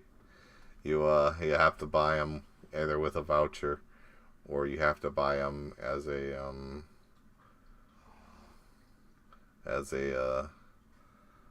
what if you're a $15 member, you can get them. By the way, the app I'm developing, that'll be for $15 people too. Man, all of these. Next time I'm not doing others, because that totally confuses the system. I did not realize it did that. What single thing will encourage you to donate more? And I know this is kind of a dumb question, and I know some people are just going to lie about it and say, oh yeah, I would totally donate more if you wrote more. But then if I wrote more, they don't donate more. They just want me to write more. I know there's a lot of those people. I'm probably one of those people. Don't shoot yourself in the foot. So 35% of people answered honestly, and then we got 65% of people who are bullshitting. But more releases of my favorite novel. I can't help that. I really can't. Everyone has a favorite novel. Like this person who... So if you said more release of my favorite novel, you'd be kind of brought here. And then he wrote My Dungeon Life. My Dungeon Life releases 15 chapters a week. How many more would you need to donate more? Come on, guys. I release 5 days a week. I mean, and then there's sometimes it's 6 days if I have a Sunday release. Come on, guys. Anyway, Return of Enslaved. This is why I'm considering bringing Enslaved back instead of doing Two Apocalypse. Just bringing Enslaved back for my Volume 3. WoW, like I said, is taking longer to release than I was originally planning. I used to release Enslaved and WoW at the same time. It became too much for me, and I got overwhelmed. I don't know if I want to continue that. I'm really considering trying. Better editing, 15 people. I just hired a better editor. I hired another editor.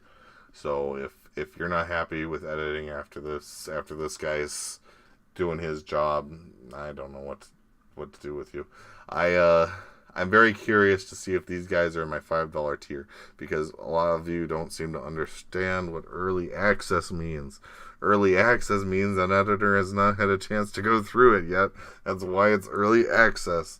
So if Ryan Akama does his job, which I'm not sure he does it 100%, because he only works part-time and only does so much. Most things should be edited by the time they reach locked status. Definitely by the time they reach public status. So all this talk about better editing, I don't know. It turns out it's a very small group of people. 15 out of 300. I don't know. If that's really what it would take. I got quite a few comments. Nothing really amazing. Is there anything that you feel makes you donate less? This I felt was an important question. Releasing too slowly. Once again, there's very little I can do about that, because you see how conflicted everybody is. I mean, there's nothing that stands out where like, oh, this is what I should drop, this is what I should concentrate on, other than My Dungeon Life, which I already do. I already spend the majority of the time on it, and I'm betting you the reason that number is so big is because I spend the majority of my time on My Dungeon Life. So most of my images are My Dungeon Life. Most of it right now, it's my Star Flag ship.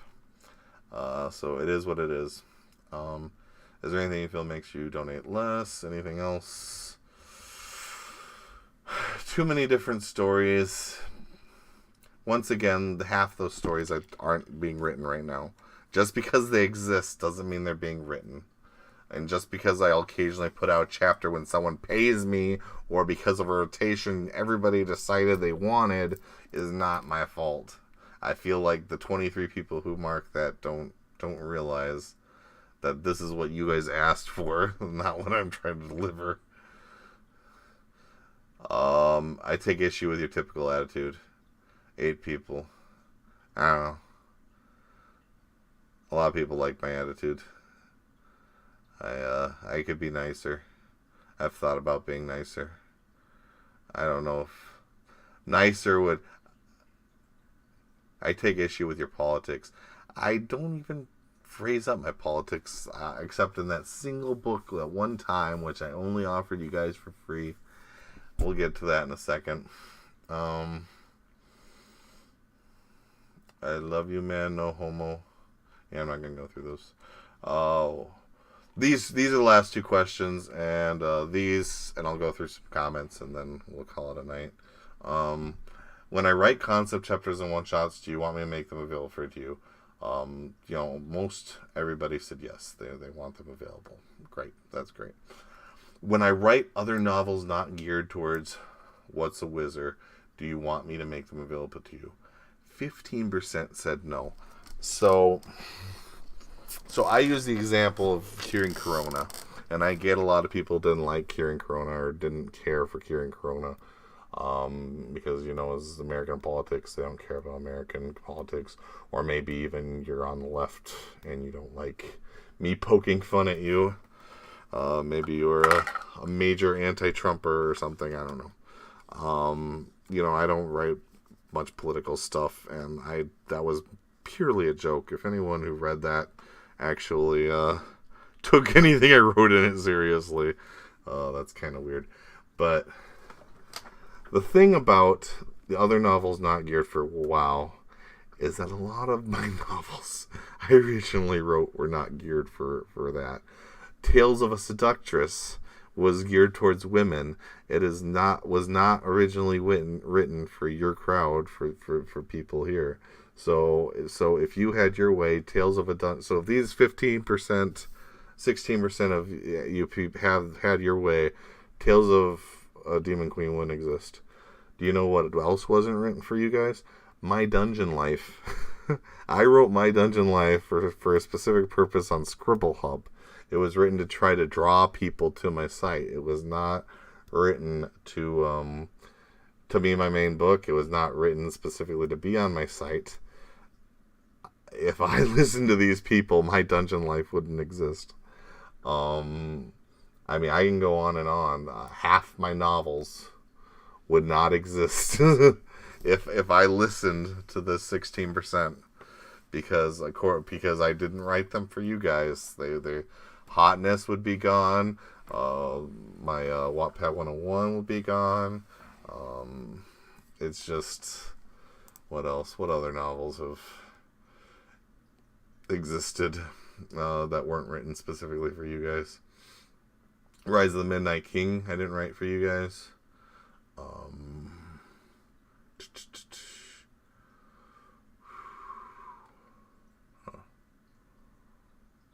Technically, It's Not Easy Making Money in the Apocalypse wasn't written for you guys, if you want to be technical. I don't know. Timefall Saga, that would be gone. I know, and some of you are like, yeah, I want all those gone. But like I said, something like My Dungeon Life that is why it exists. So I think this is kind of short-sighted and doesn't seem to understand. I asked it because I was very curious what the sentiment was. I wasn't expecting it to be as high as 15%. I was expecting it to be like this one. Maybe a couple whiners, but most of you seem to want to shoot yourselves in the foot, and not most of you, but a good 15 to 20% of you. It was 20% for a while. Seem to not want me to write anything. Just that's kind of weird. I don't know. And then I'll just go through a few comments. Most of them are good wells. I like doing these surveys too, because this is a lot of time the only time I hear these kind of since most of you don't comment on my poor chapters. I don't. If I got 10 of these comments every chapter, I would be a much nicer man, is all I'm saying. But I usually only get these kind of comments. I might get one a chapter, but it'd be one person doing that, and it would be usually someone who's just kind of a copy paster. Which, if you're a copy paste thank youer, that's fine. I have nothing against you. It's just, it loses its strength the 15th time you've posted the exact same words. I'm just speaking from pure psychology and what motivates a person to do stuff. More incest, please, thanks. Now you understand why I just wrote incest on an island. People are asking for it. The search bar to find your works in the events that aren't listed in the novels tab would be nice, especially for one-shots and concept chapters. It exists. See, that's another thing. It's like, it's for me, it's right here. There's my search bar. I know it shows up very easily in now I'm drawing a blank. In phones. The menu in phones has a search. I don't know where it shows up for you guys, but it totally exists. You can totally, I use it all the time to search for stuff. I don't know. On another note, I do worry sometimes you're trying to write too many different stories at a time. You don't need to worry about that. It's not stretching me thin. It's just keeping me creatively juicy. If anything, working on the same damn thing constantly, 24/7 all the time, just pumping out word after word of one story, that is draining. That kills you. Making me only write and do nothing else and not have any time to any other pet projects, that would be draining. That would wear me out. So if you want to talk about things as far as leading to some inconsistencies in personalities, actions, etc., it's more forgetting. Sometimes I forget how a character was or is. And sometimes I have my own reasoning. And usually when I go up to someone, I explain why I had the character make the decision they did. They're like, oh yeah, that does make sense. So it's just, I have my own logical reasons for things that make sense. And a lot of people seem to want to tell me how my characters act. And I don't know. Just answering that question of, you have a tendency to sometimes reuse characters. Do you know how many books I have? How many character names have I reused? 3 or 4? There's only so many girl names, and I have like hundreds upon hundreds. I mean, you have a class. You can't have a school class without 3 people with the same name, and you're complaining that my book that I've had characters with the same names once or twice. I don't know. I know it's helpful criticism. I'm saying he's complaining, but I know it's things I should think about. And he might be right. If I didn't write as many different stories, I would be able to. Well, I wouldn't have any reused names.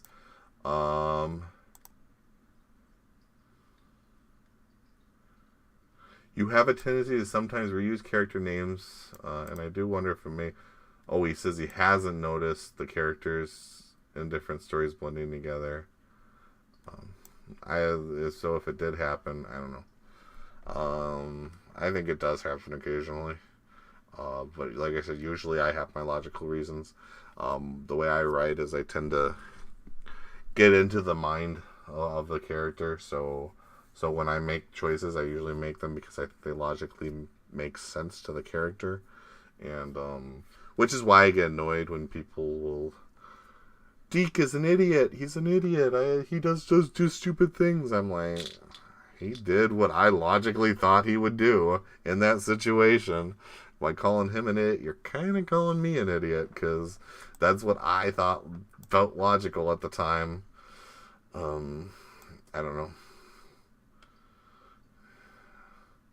Okay, I don't know what that's about. Just thanks. There seem to be a lot of things missing from your website, such as images and stories, including some of the stories you ask about in this survey. Yeah, well, the erotic RPG system, if you don't know what it is, it can't be on my website. It wouldn't even work. I do agree this is a problem. I don't upload all my images perfectly on the site. Most of them are on my Patreon, but for the FFA people, I know you can get a little shorted. Do I ever go back and reread the stories I'm working on? Yes, I do. Never entirely. Definitely not like my dungeon life. Actually, the things I'm more likely to go back and reread are like my Wattpad 101 chapters. Just the bits of advice I give. The actual stories, I not so much, I guess. Probably bad, or sadly sounds bad, but yeah, I don't read my work too much. I do a little bit, but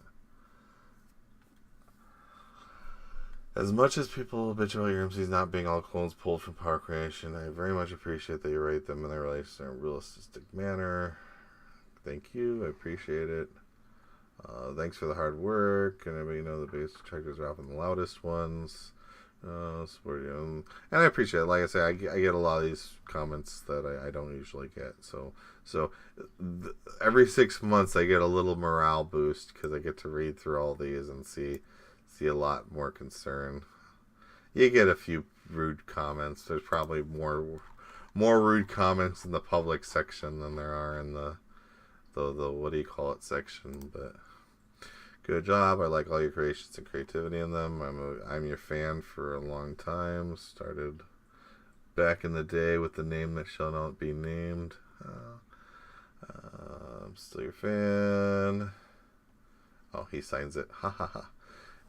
Ignore people ranting. Yeah. I don't like to ignore people ranting. Because at some point you're not perfect. I'm not perfect. So I need to always think about how I'm going to get better. And so I like dealing with ranters because if they're that emotional about it, there might be a little bit of truth in there. And you might piss me off. I might rage about it, but I always think about it. And every time I have an argument with someone or I go through, I feel like I try to take something out of it. Now, there might not always be something to take out of it, but I feel there should always be a striving growth to kind of improve and get better. And so a lot of the reason I put myself in those situations where I get annoyed and I get frustrated.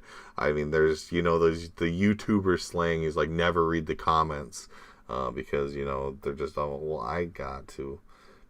Because I don't have very many. Like I said, if I got received 10 of these comments every chapter, maybe I wouldn't be so ready on the one or two bad ones I get. But also because it helps me grow as an author and figure out where my weaknesses are, because that is important to me, that I get better and that I continue to improve.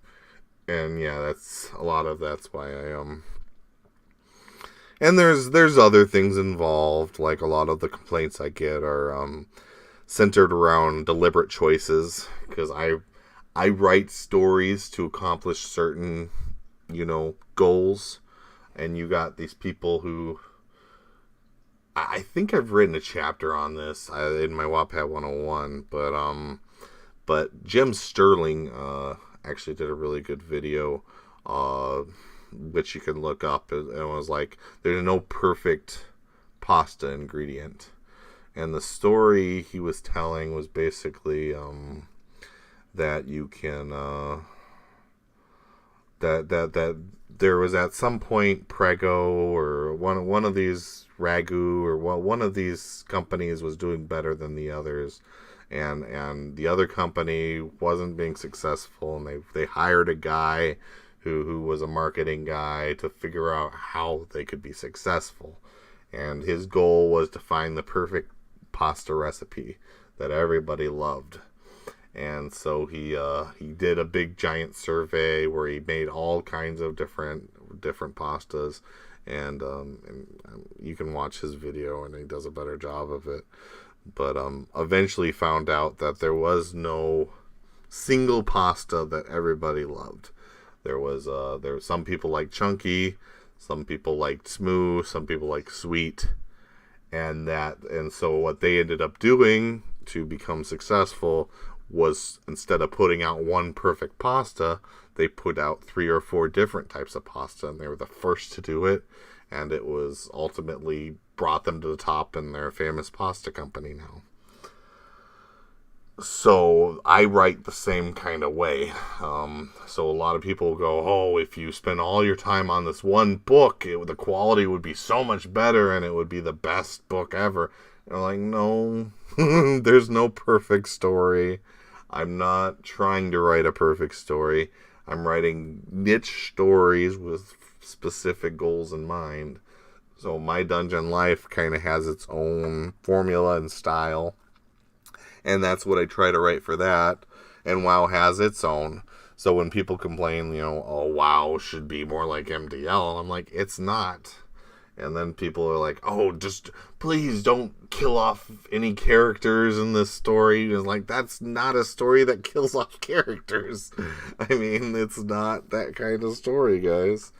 So, I don't know. It's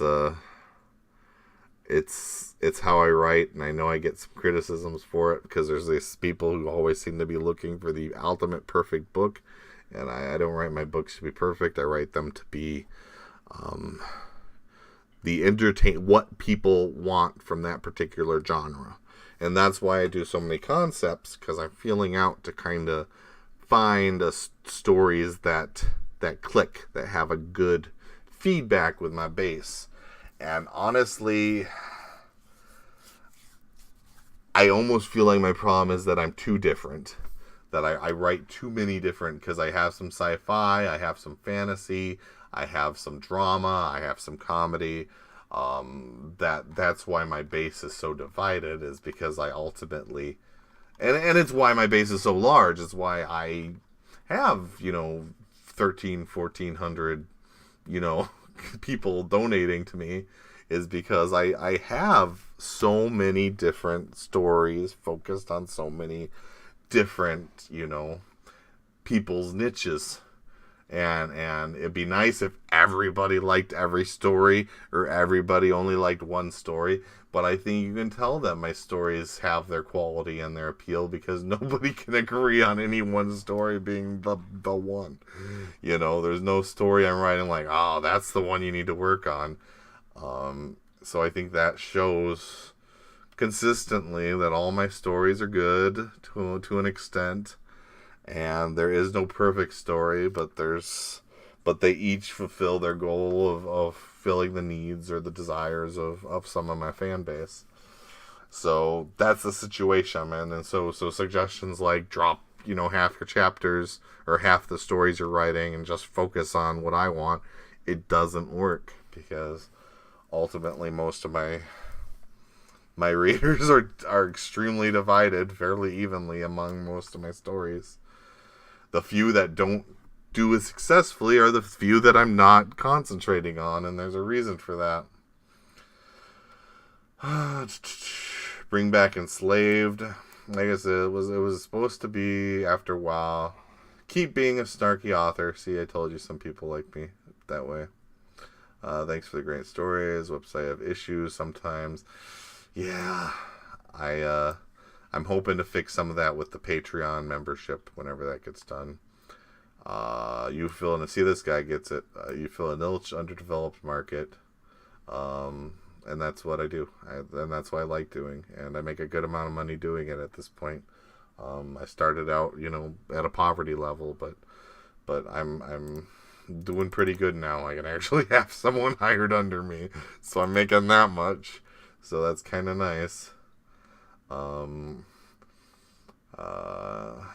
Yeah, anyone who needs to cancel can cancel and get their money. See, most people don't get their money back. They claim that they didn't access content and it was all horrible in their exit survey, but then they don't ask me for their money back. Because if you didn't get what you were supposed to get, I'm happy to make sure you get it or give you your money back. And I don't get those, so I don't know why. That's why I never understand those kind of commenters. I'm a better writer and ways to prove. Yep. Publishing your books. So I do publish my books in Amazon. I don't publish them in Google and Apple. I don't know, because there are books of mine that get banned and that they don't come out. So, oh, yeah, I got a lot of responses. I don't like lesbian erotica.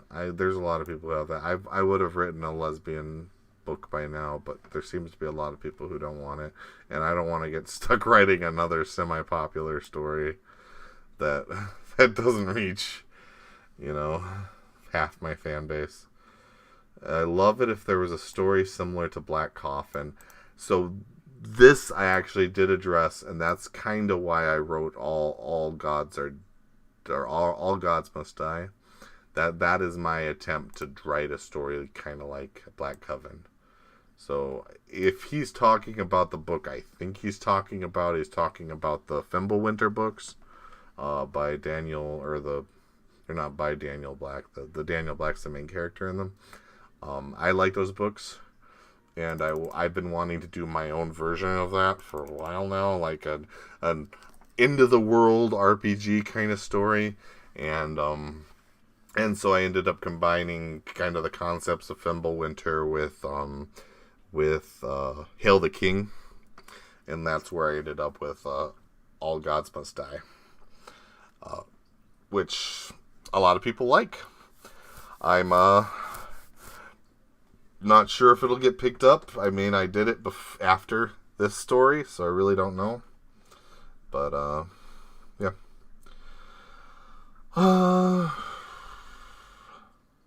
I've read most of these, so I'm kind of just skimming through and see if any other comments are worth making. Can you make more stories like My Dungeon Life?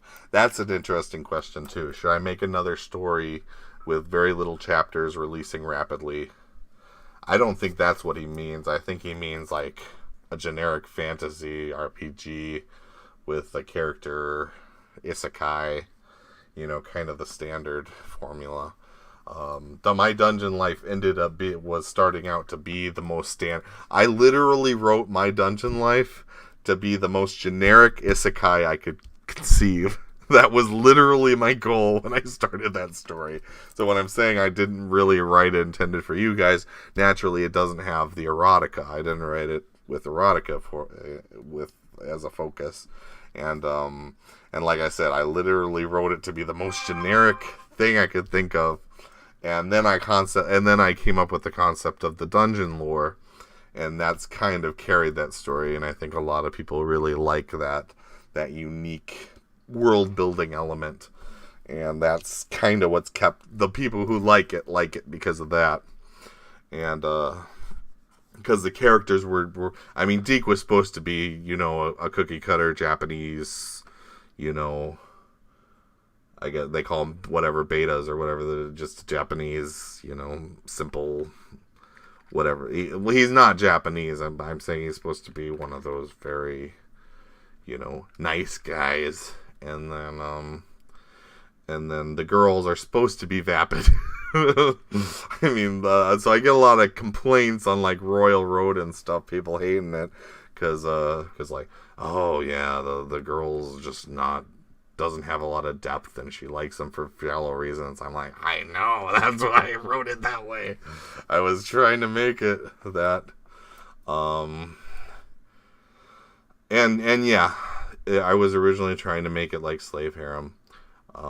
It was gonna be you did this and then this and then that and then this and then this, and then it sort of builded into what it is now. Just because the longer I have to dwell on things, the more complicated they get.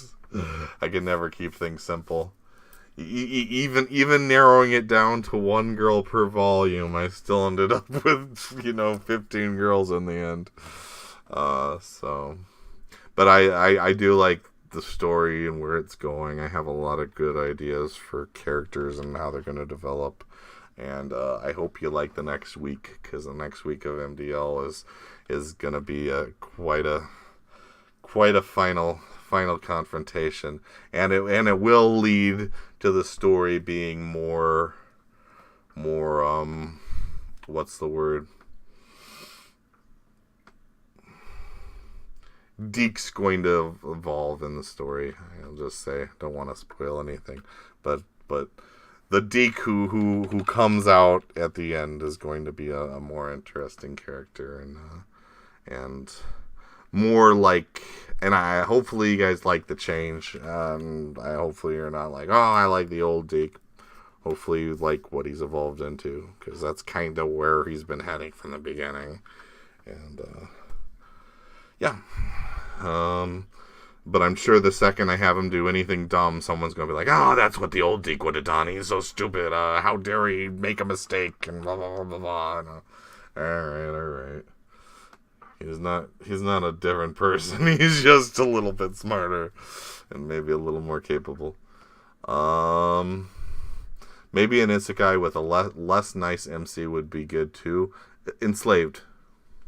Go read Enslaved. It's my second popular novel. You'll like it. That is exactly what an isekai with a less nice MC would be. That is exactly what it is. It's about a devil who enslaves his sisters and other people with his penis. It's all good. Do you guys have any other questions? I haven't been paying too much attention to questions up till now. Sorry if I missed anything. If you want to re-ask it, I'm happy to answer now. I'm at the end of the survey. Hopefully that I've spoken long enough.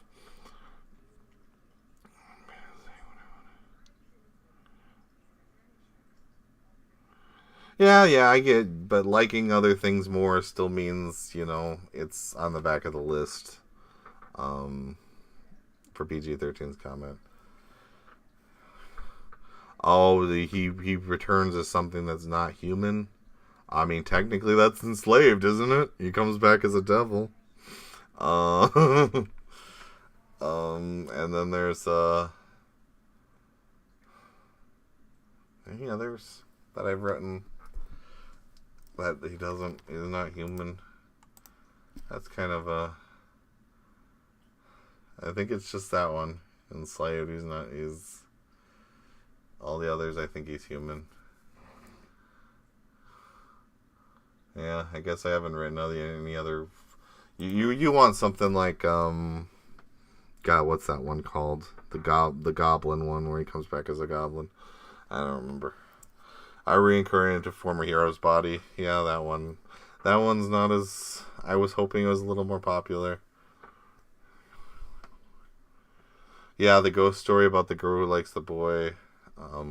I'd like to do a romance story, like just between two characters. That ghost story was kind of a romance story, but it also has elements of harem because she can take over other women. So he ends up sleeping with other women, but she'd be, the girl in all those bodies. So there would be about a building relationship. Yeah, sex trafficking. He comes back as a demon. That's technically a new species.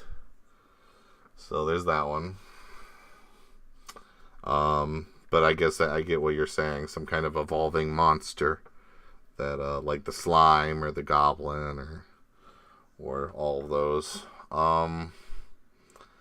The closest I got to that was actually turned into The Last Dread Pirate, because I was originally going to do a slime one where he, because I like the idea of the slime girlfriend, and that she eats others, and then she can turn into them, and she can eat monsters, and then basically pop out skill orbs.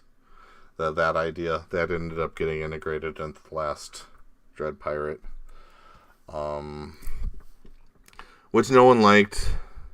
Sadly, I guess they didn't like how I wrote the character. I felt like a character who was going to end up a pirate couldn't be a good guy, and so I gave him kind of, some douchey attributes, and I guess that was too much to scare people away or something. I don't know. I say I like The Last Dread Pirate, and I wanted to see it do better, but at the same time, I kind of reached a point. Well, I mean, when I say nobody, I mean not the majority. It's not flooding with views. I mean, you look at where which ones are attracting people, and it's only doing the same as Tales of a Seductress. I mean, it's guy on a spaceship. No one likes Requiem. See, this one is surprising me, Requiem to the Stars. It was the first story I started, so it's been on my site the longest. And it would be the most like MDL. I mean, plain and simple. It's the story that has the most... In that way, it's another one with an alpha character. So compared to Deke, he's a much harsher character. But he's a guy who gets a harem of girls and sleeps with them. And but the sex happened off screen. It doesn't happen on screen. So the only difference between it and My Dungeon Life is I didn't write a sex chapter, which I easily could rectify. But I asked people if they wanted me to rectify it. No one did it. So I don't know why Requiem to the Stars no one looks at.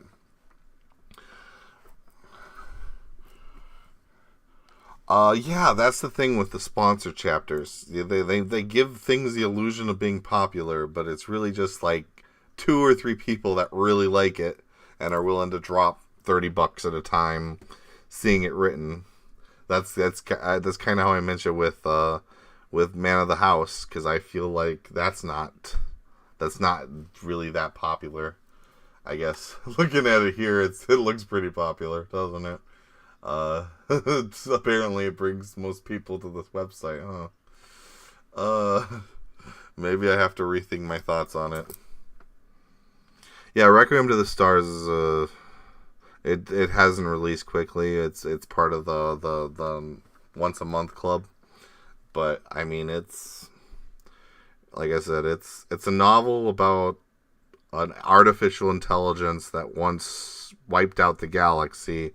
And he becomes reborn in like an advanced android, and so he goes around basically being a badass and basically conquering everything and trying to whatever, find out what's going on, where he came from, that kind of stuff, and regain his power. So it's not bad. Like I said, it's a lot like My Dungeon Life, where it's like I say, a guy who gets a harem of girls and of interesting archetypes. And it was the first isekai I tried to write.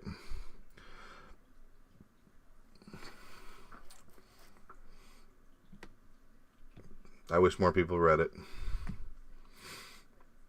And Rise of the Midnight King. I wish more people read that too. It seems like all my stories I don't advertise as adult stories, even if they have just as many adult scenes, don't do as well. It's amazing. People say, why don't you just quit the adult stuff and write only? I'm like, because no one will read it. even Apocalypse just isn't doing as well as the other stories. It's lagging behind, all the erotica. And it seems like, I don't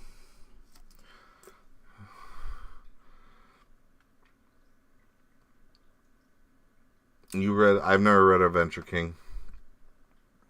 But Bad MC? I don't know. I guess I'm not good at writing bad MCs. Because it seems like all the bad MCs I write, people don't find compelling. Because every time I've tried to write, all of my stories, people keep saying, why do you write stories with only beta protagonists? And I'm like, I don't. They're just the only stories you guys read. So I guess I'm just not good at writing it. Because Guy on a Spaceship, he's kind of an arsehole. I mean, he's not a nice guy. Requiem to the Stars, he's not a nice guy. The Last Dread Pirate, he's not a nice guy. So yeah, I write plenty of stories with the guy's kind of a dick. but that doesn't translate to readers. And maybe it's just purely an advertisement thing. Maybe it's just because I don't release chapters very fast and I don't really push them on my website that maybe they get left behind and forgotten. Like what's your name? Do you even know Rec Room was a thing? Maybe that's it. But it would be I don't know. I've considered talking to a publicist or promotional person and seeing if they have any ideas for me because I feel like you guys are the ones that were lucky enough to find me, but I don't feel like my content's that easy to find. It's kind of like you kind of have to luck into it. And I feel like if I had a better avenue to get out to people that I would that my stuff would I get even more people than the 10, because I've been my website hasn't really gotten much more traffic than it started with for probably a year now. I've been around an average of 10,000 a day, and that's kind of not changed. It's maybe a little higher, but that hasn't been increasing. And I've even reached a point where I think most people found me through Machine Sliced Bread. And even Machine Sliced Bread isn't that easy of a site to find unless you're in the translation market looking for erotic translations. You're not likely to run into MSB. So yeah, Machine Sliced Bread, and that's kind of what I'm thinking with Incest on an Island. I need to release it on MSB. I think maybe.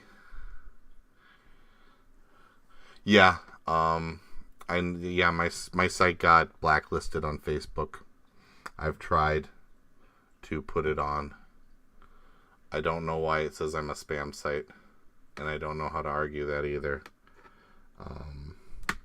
I'm just saying that they blacklisted my site.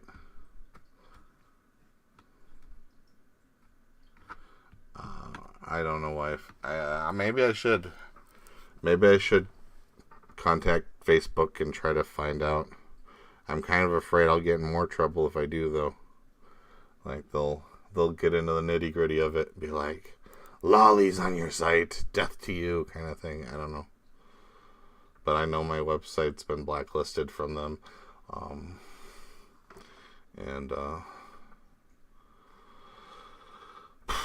Throw a wide net? Yeah. Where? Tell me where. I'm happy to throw my net out.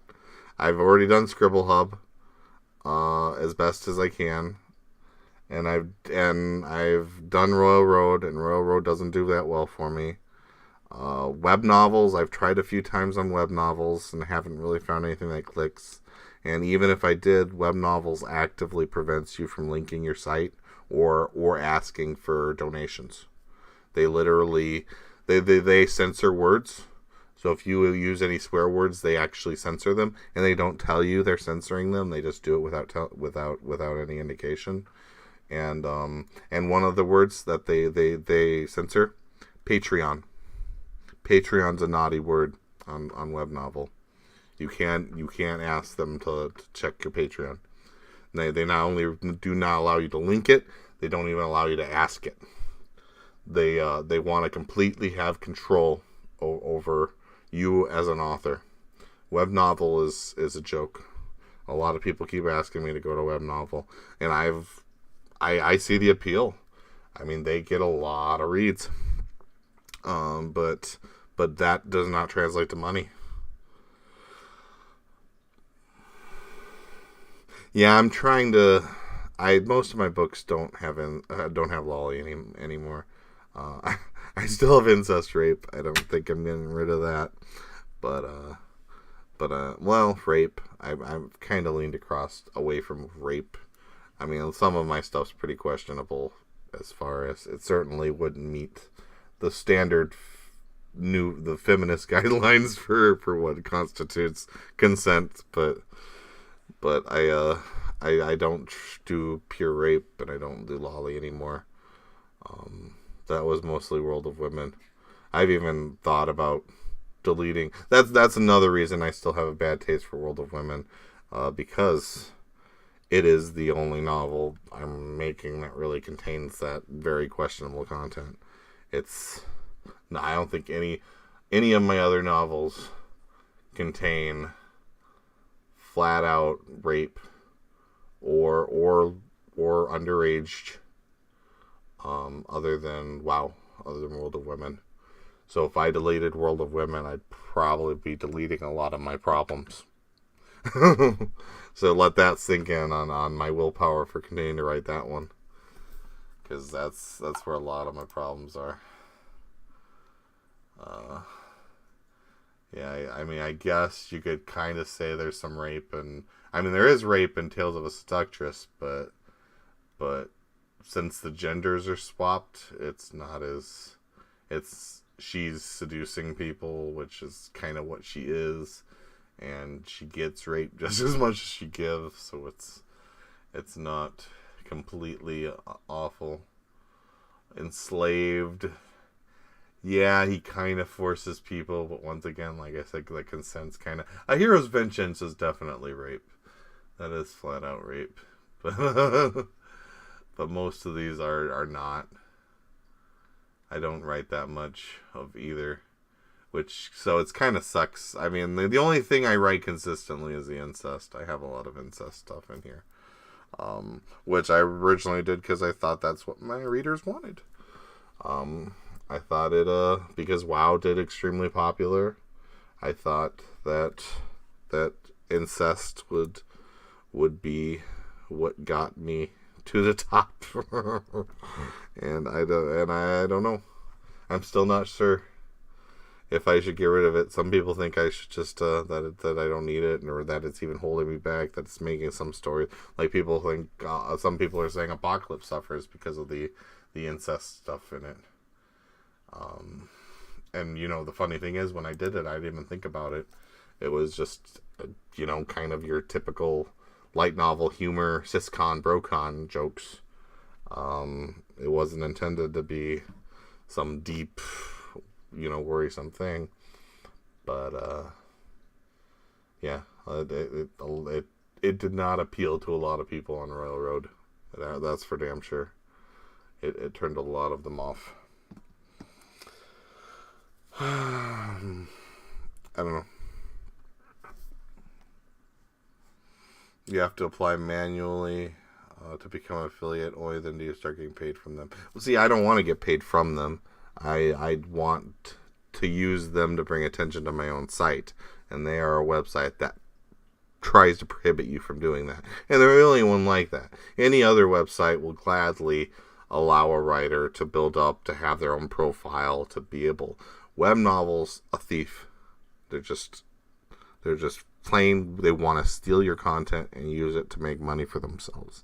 And even when they pay you, they are making far more money themselves. Believe it. So, that is why I don't like working with them.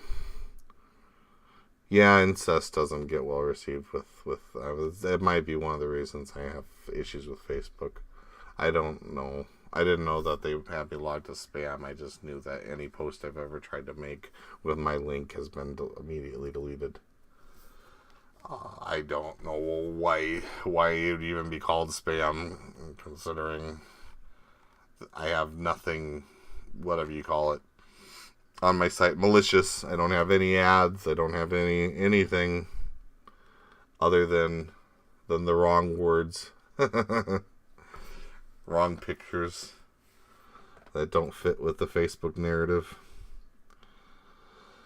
Anyone else have any other questions? Otherwise, I was going to call it a night.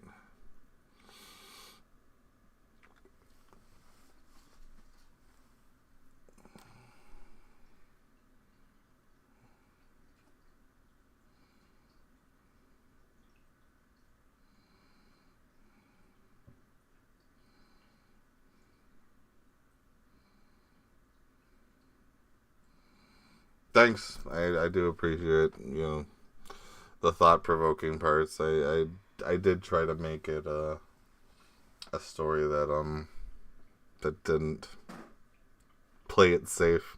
I mean, that's kind of me in a nutshell. I mean, that's for all my stuff. I just like to be very transparent with everything. Like, I don't hide what's going on with me or what I'm doing. I try with my newsletter. I'm very clear on what I'm doing.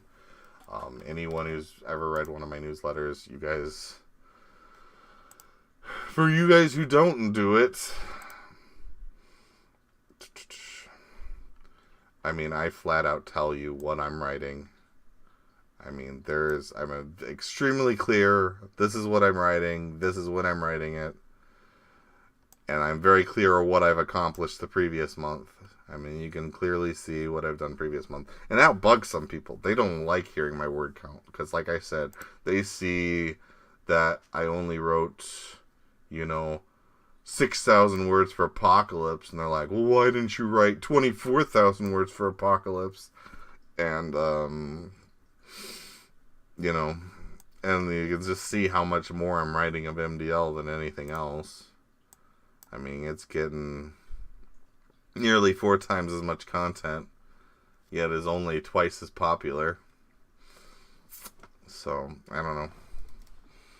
Maybe I should write less MDL and more of something else. Maybe that would make people happier. I honestly think there's no way I can make everyone happy. But maybe if I only wrote this 3 times a week, and then picked up another chapter of one of these other ones. Maybe do 3 chapters a week of NTR Crush, and 3 chapters a week of MDL. I heard you have people saying no. Exactly.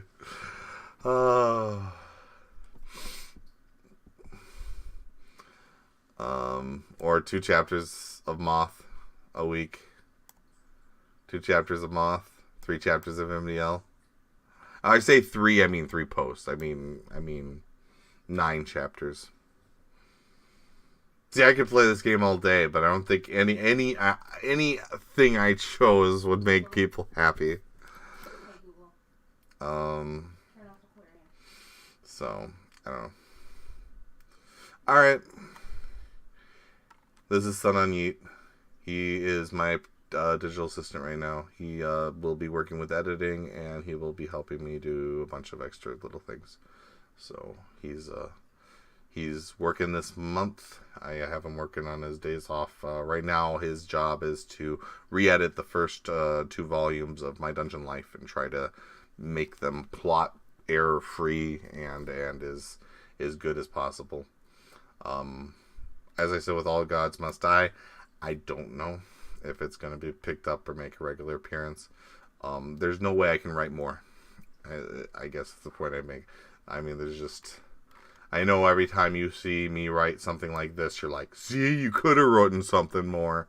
But it's me pumping out something because I felt like it in my spare time is not the same as me doing this list here. And I know there's people that just cannot separate the two. They just can't understand. Well, if you could write that extra thing, then you could have written an extra chapter of Apocalypse. But I'm never going to. I'm going to stick to my schedule. There's never going to be a day where, even if I wrote an extra chapter of Apocalypse because I felt like doing it, I'm never going to release it extra. I would put it in the queue, and then I would have a week where I wouldn't write it. I mean, that would be what would happen. I would be a week ahead. And if I wrote 10 chapters, then I'd be 10 weeks ahead. I mean, that's just how it works. I'm sticking to the schedule and the goals that are set up. And if you want those goals to change, that's why we went through this survey. And basically what the survey said is you guys would like to see Enslaved and you would like to see more Apocalypse. So I'm debating between doing 2 Apocalypses or doing Enslaved and Apocalypse, and which would make people happier. And I honestly don't know. I might have to do another question. Just ask a lone question. What do you guys want? But ultimately, releasing another chapter isn't going to benefit me. And it won't benefit, you guys won't appreciate it. I mean, I'm not saying you guys, but in general, my fan base doesn't appreciate extra stuff. You would be happy if I released a chapter daily, constantly, until it was all done and released publicly for free, and then you'd finish reading and you would walk away and you'd never look back. And then I wouldn't get money, and then I wouldn't write, and then it wouldn't exist. So that is ultimately, yes, it means you might have to wait a year or two until Demon Queen is finished, but isn't that normal? Isn't that any other book series on the planet? Wouldn't it take a year or two before the next book comes out? I mean, how many of you are still waiting on the next Game of Thrones book? That's been, 13 years? And you guys get on, some of you get on my chops over a year, because it'll take a year to get the whole book out. And instead of me pumping it, as I don't know. I've said it before, and it's honestly true. If I only wrote one of these, if I cut out this entire thing and I only wrote, say, NTR Crush twice a week, I probably wouldn't get any complaint. But they see me writing the other stuff, and they say, "See, he has the time," and then they think that I can do all of that, which, like I said, it doesn't work that way. If I did write that way, it would be incredibly draining. I would get very sick of that content very quick.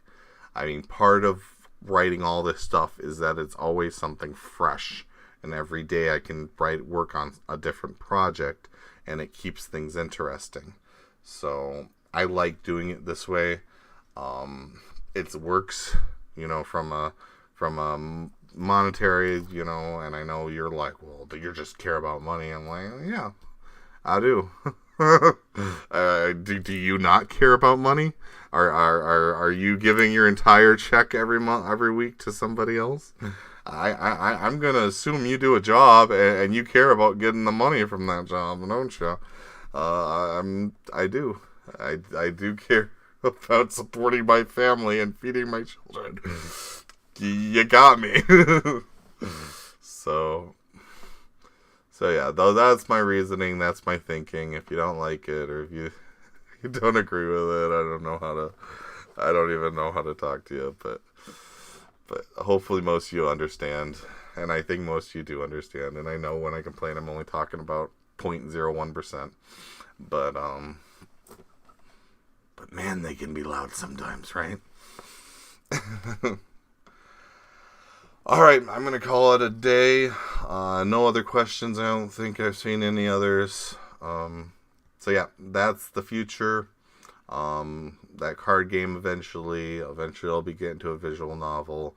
A bunch of my stories are going to be finishing up one after another. I'm definitely going to be picking up Apocalypse.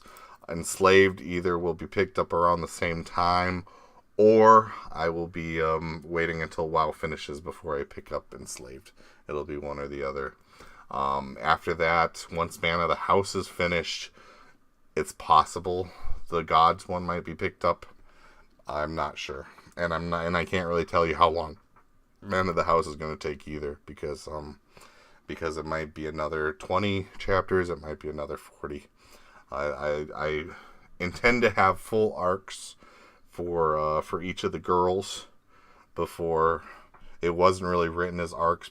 I didn't do it as volumes. It's actually going to just be a single book, and I know how the book's going to end and how things are going to wrap up. But yeah, that's how it's going to be. And then, of course, Tales of a Demon Queen. That one will take a while to finish, too. That, since I only release one a week, it'll be like 60 weeks before it's done. So it'll be another year before you see the end of that, unless I somehow pick up the pace on that one. All right. Thank you guys for coming. I do appreciate it. It's nice to see I had 10 concurrent viewers. That's usually I only had like 4 or 5, so that's twice what I usually get. Hopefully learned something. Hopefully you liked hearing what I had to say. And have a good one. See you guys. Bye-bye.